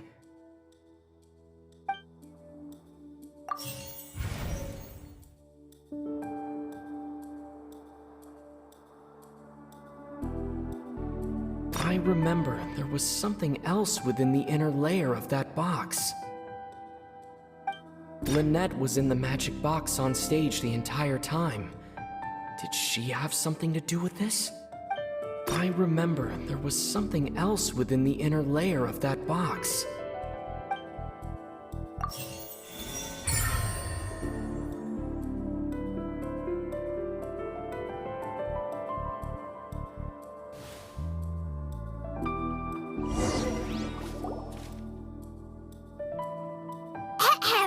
It's Ace Detective Paimon's time to shine again!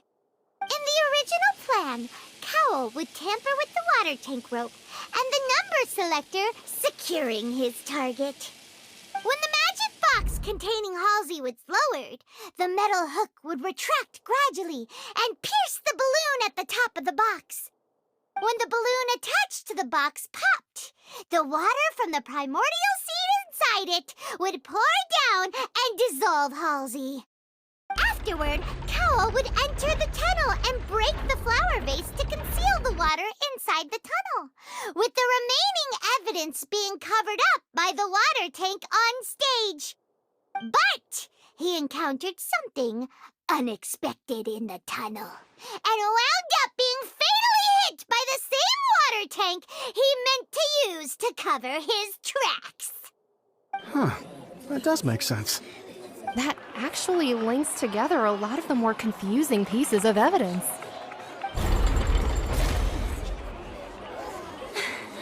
Oh dear, what do I do? Even I think they sound convincing now. Have I falsely accused an innocent person? What a humiliation. Now, It seems like the only point of contention remaining is the exact circumstances that led to Cal's death. His notes mentioned he had an accomplice who could be related to the situation. On that note, the guards have just contacted me indicating that they uncovered new evidence.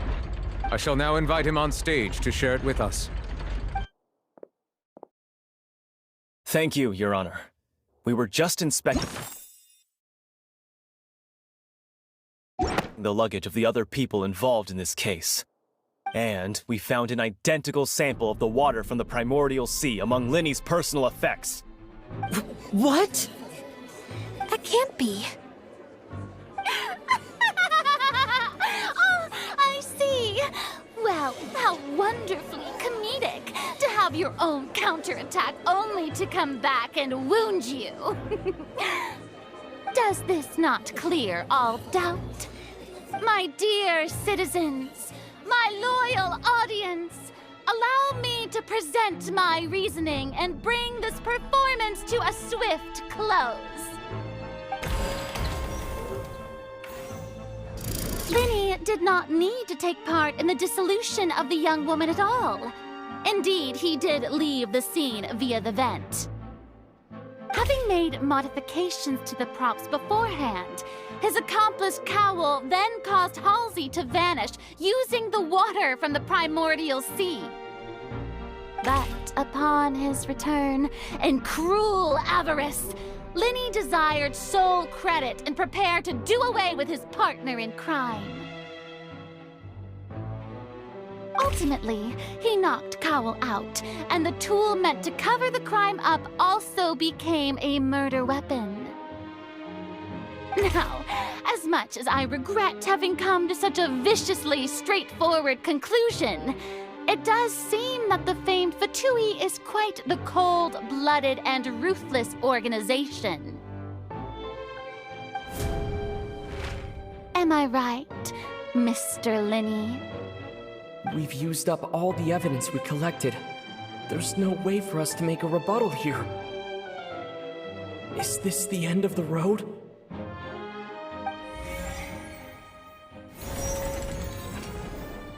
Oh no! Paimon can't think of anything either. It doesn't look like there's any way around this. Seems using the water as new evidence was too good a move. Why did this have to happen now? I think we've all seen enough now, and we have ample witnesses to my flawless reasoning. I believe this is indeed the finale. Now then, my good, noble Chief Justice, should we not, in your view, Excuse me, everyone, but I must interject. Miss, I must ask you not to shout and to respect the ongoing legal proceedings. Oh, come on. Don't be hasty. I have a good reason for interrupting, you know. Now, would anyone here like to take a little break from all this debate and see a little magic? I'll show you an amazing trick. One that can bring a young woman who has disappeared back in the flesh, right before your very eyes. Please, do the honors, Mr. Lyney, if you would be so kind. What in the world is she saying? No offense, miss, but miracles like that are beyond my scope as a magician.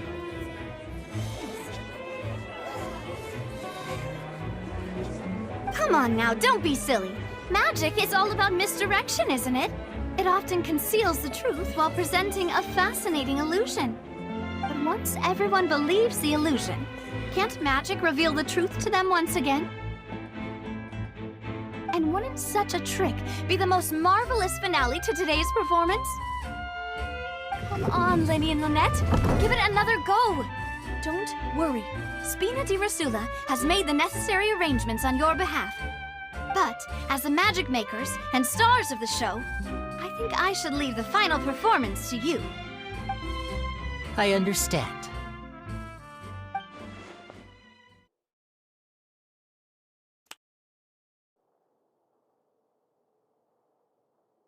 And voila!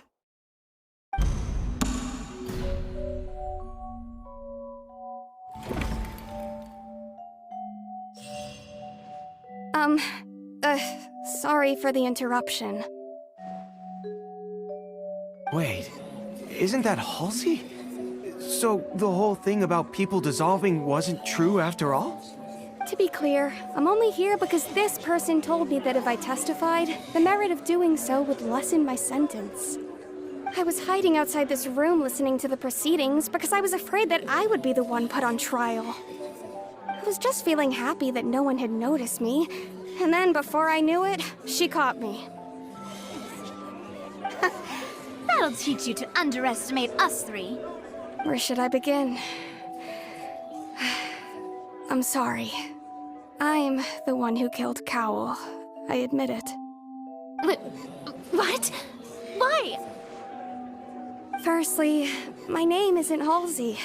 It's Lillian, and I'm originally from Mondstadt. I heard that Lyney's show was gonna be a real thriller, but I missed the chance to buy a ticket, so I stole one. That's how I make a living. I steal stuff here and there, and I'd never been caught before. But I was noticed at the harbor a few days ago, and I barely got away. Lyney was the one who caught me in the act. Hey! No wonder you look familiar! So you were the thief! Lyney even mentioned that you were pretty skilled! Well, and I thought that would have been the end of it, but then the number selector chose me. He even mentioned the Fortress of Meripede. That's a prison, isn't it? So you can imagine how shocked I was. I thought he was onto me for sure. So I played along with the show while looking for an opening to flee, but then I got water poured on me for no reason, and then someone jumped into the tunnel to nab me. I wasn't going to take that lying down, so I knocked him out and stuffed him into the box. There was nowhere to run from there, though, so I had to change my clothes and hide in a box containing performance costumes. I slipped out after the first guard arrived at the scene and continued hiding inside the opera house. Can a person even hide in there? But I swear I didn't know that the water tank would fall down. Really, I swear it. Had I known that, I wouldn't have put him in the magic box. I may be a thief, but I'm no killer. Well, that makes everything pretty clear now, doesn't it? This time, we need to tell the entire story from Lily-Ann's perspective.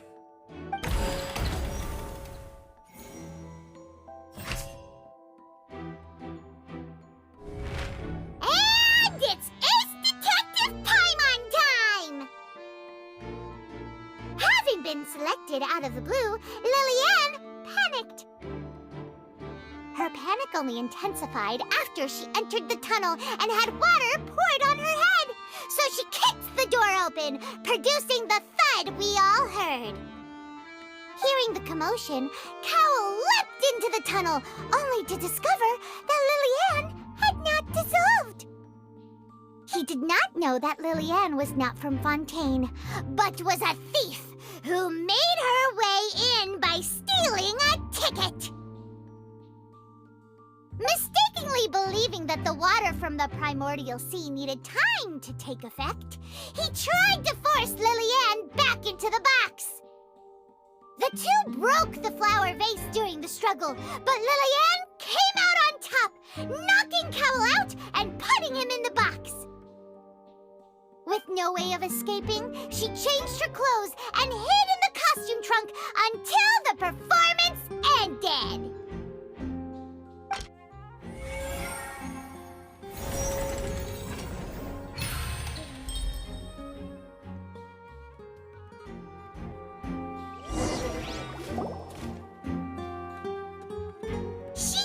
That she would have to go through guard inspection if she tried to leave afterward.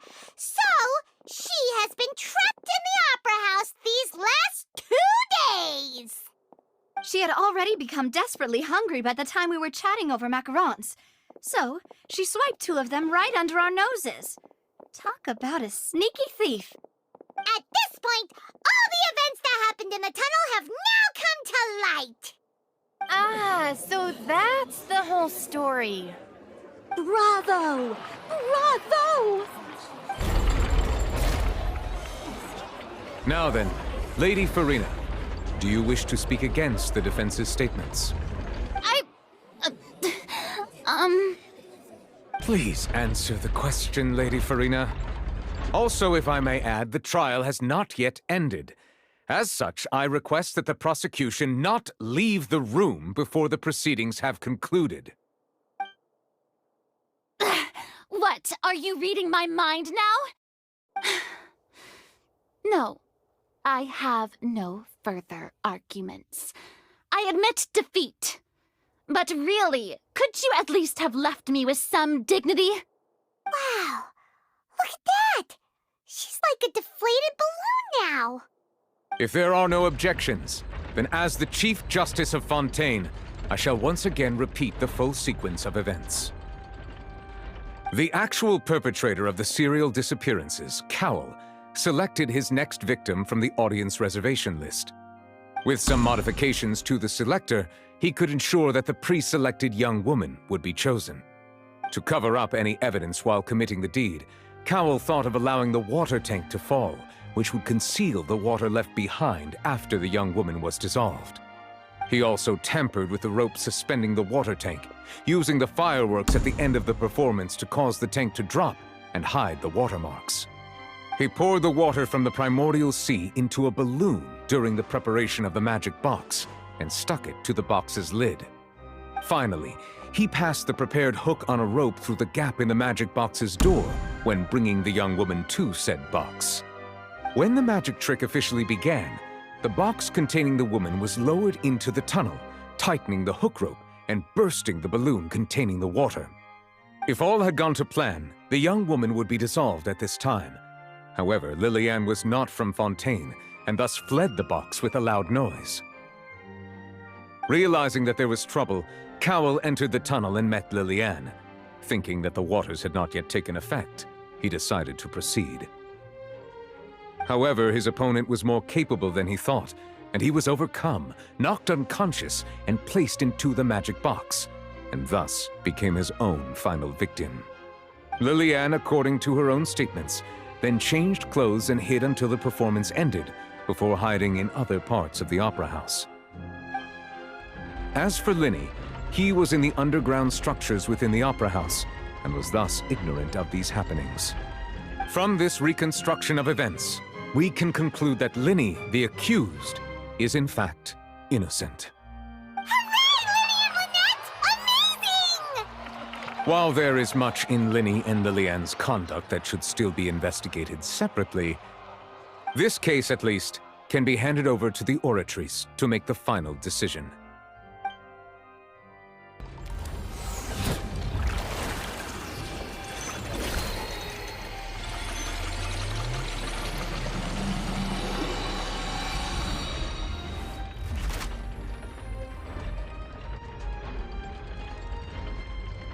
As such, Lyney and Lynette are officially declared not guilty.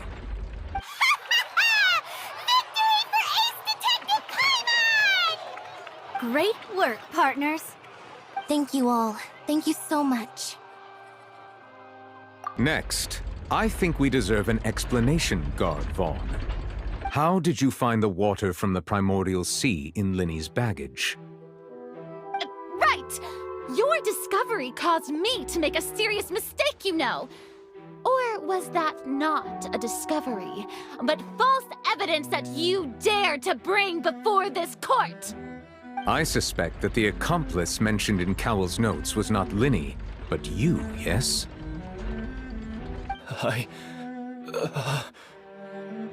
I'm sure you know what you must do to lessen your sentence. Speak quickly! Unless you want to earn yourself a one-way ticket to Coupon Town. I was just following orders. We were supposed to place blame for the serial disappearances onto Lyney, and thus cause suspicion to fall on the Fatui. The higher-ups said this was the best opportunity to do so. And now that your plan has fallen through, and the secrets of the water have been revealed, you have become a liability to said higher-ups, yes? Therefore, you would be wise to tell everything you know, and seek the protection of the guards. Yes, I'll tell you everything I know. Our boss discovered that the water can cause people to dissolve. It can also be made into a potion, which when extremely diluted, can cause people to experience unforgettable exhilaration. We've been in this business for a while now, and have made decent mora off it. The disappearances were also the boss's idea. I mean, this is the boss we're talking about. The...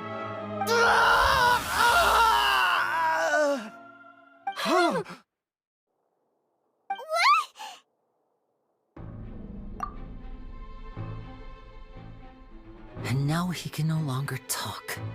Such ruthlessness. I shouldn't have expected any less of them. An outrageous act. All present, please submit to inspection immediately.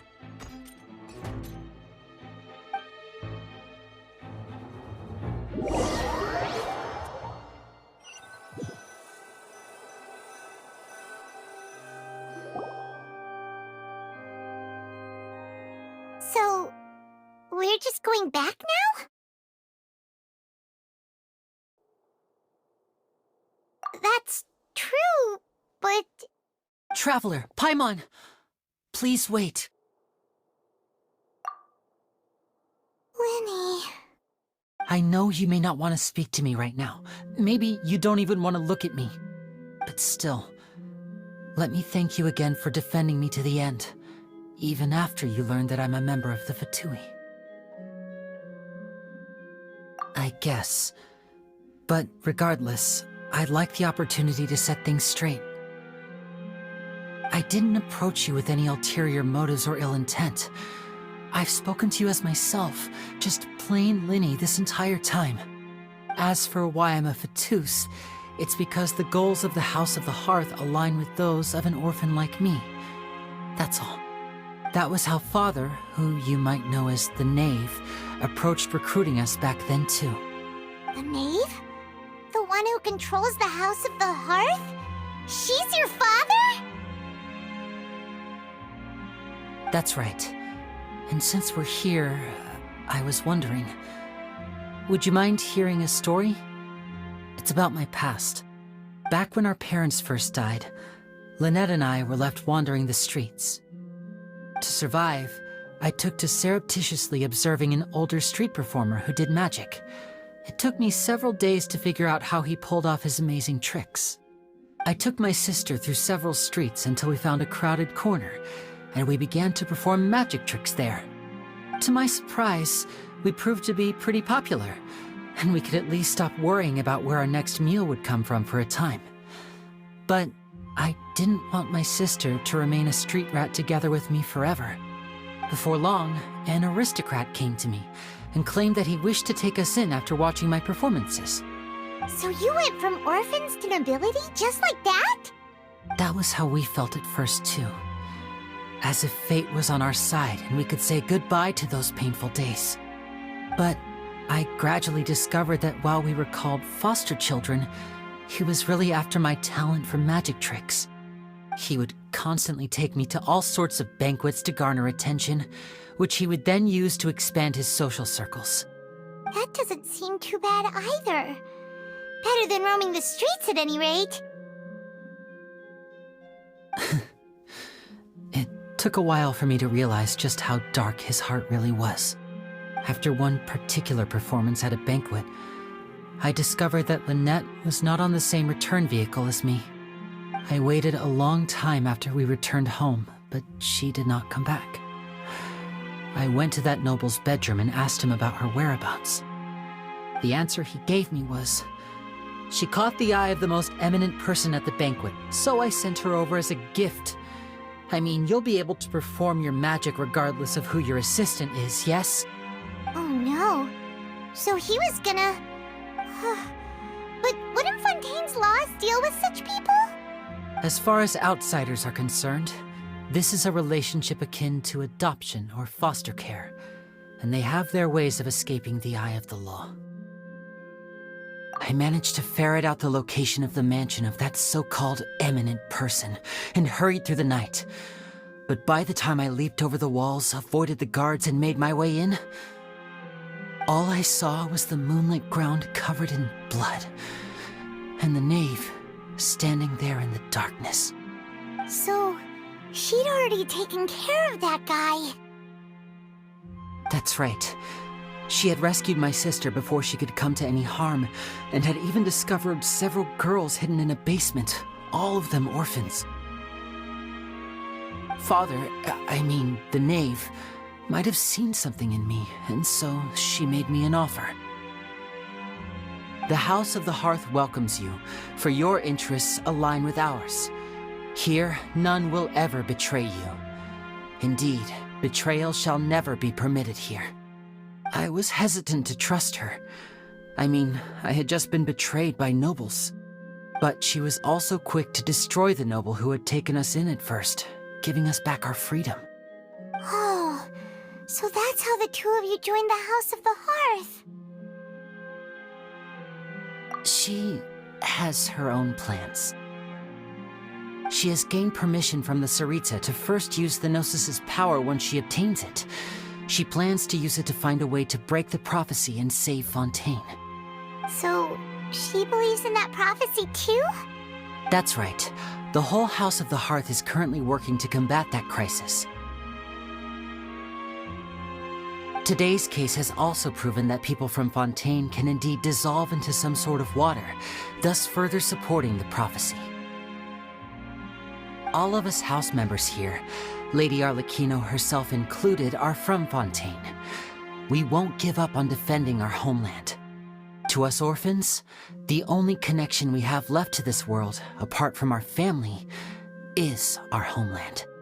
So, from small deeds like distributing magic pockets to huge schemes like stealing a Gnosis, everything is aimed at dealing with that prophecy. It's all right. I understand. The only thing I can do is relate all this to you.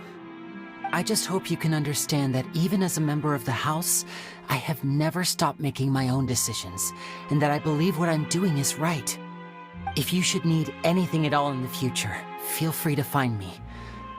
I will do my best to help you, as plain Lyney.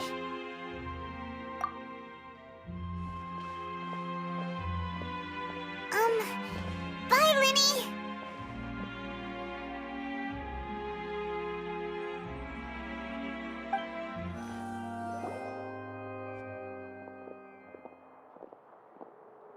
Hey there!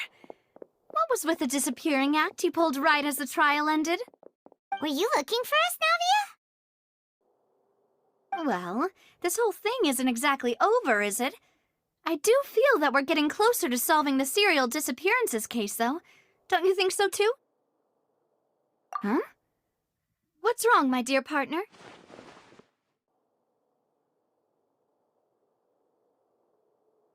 Besides, are you sure we're the ones who can crack a case that's been cold for decades now? And given that there's new evidence from the trial, there should be a trail of breadcrumbs for the Hydro Archon's people to follow now, right? Ah. I see. Well, I won't lie. I'm a little shocked to hear that from you. But I suppose you are just travelers who have only arrived in Fontaine after all. Sorry. I might have been too presumptuous. Don't say that, Navia. Ah, and we were having so much fun investigating with you, too. It was like having new waters flowing into a stagnant mire, causing new hope to spring forth, and the reflection in the murk to become clearer. Sorry about that. I'm a bit prone to nostalgia. Don't mind me. Wait, shall we have a farewell meal? You know, to commemorate our time as partners? Huh? Do we really need to get that formal? Well, guess you really did treat us as partners, huh? Well, I'd just like to have a proper ending to every important memory. That way there are no regrets later. Anyway, it would just be a meal, so it shouldn't take up too much of your time. You don't have to twist Paimon's arm. If Boss Navia's treating, count Paimon in! Oh, wonderful. In that case, why don't we return to the court of Fontaine and head to the Hotel de Boer? I believe we'll make it just in time for dinner. All right, then. Let's have our farewell meal.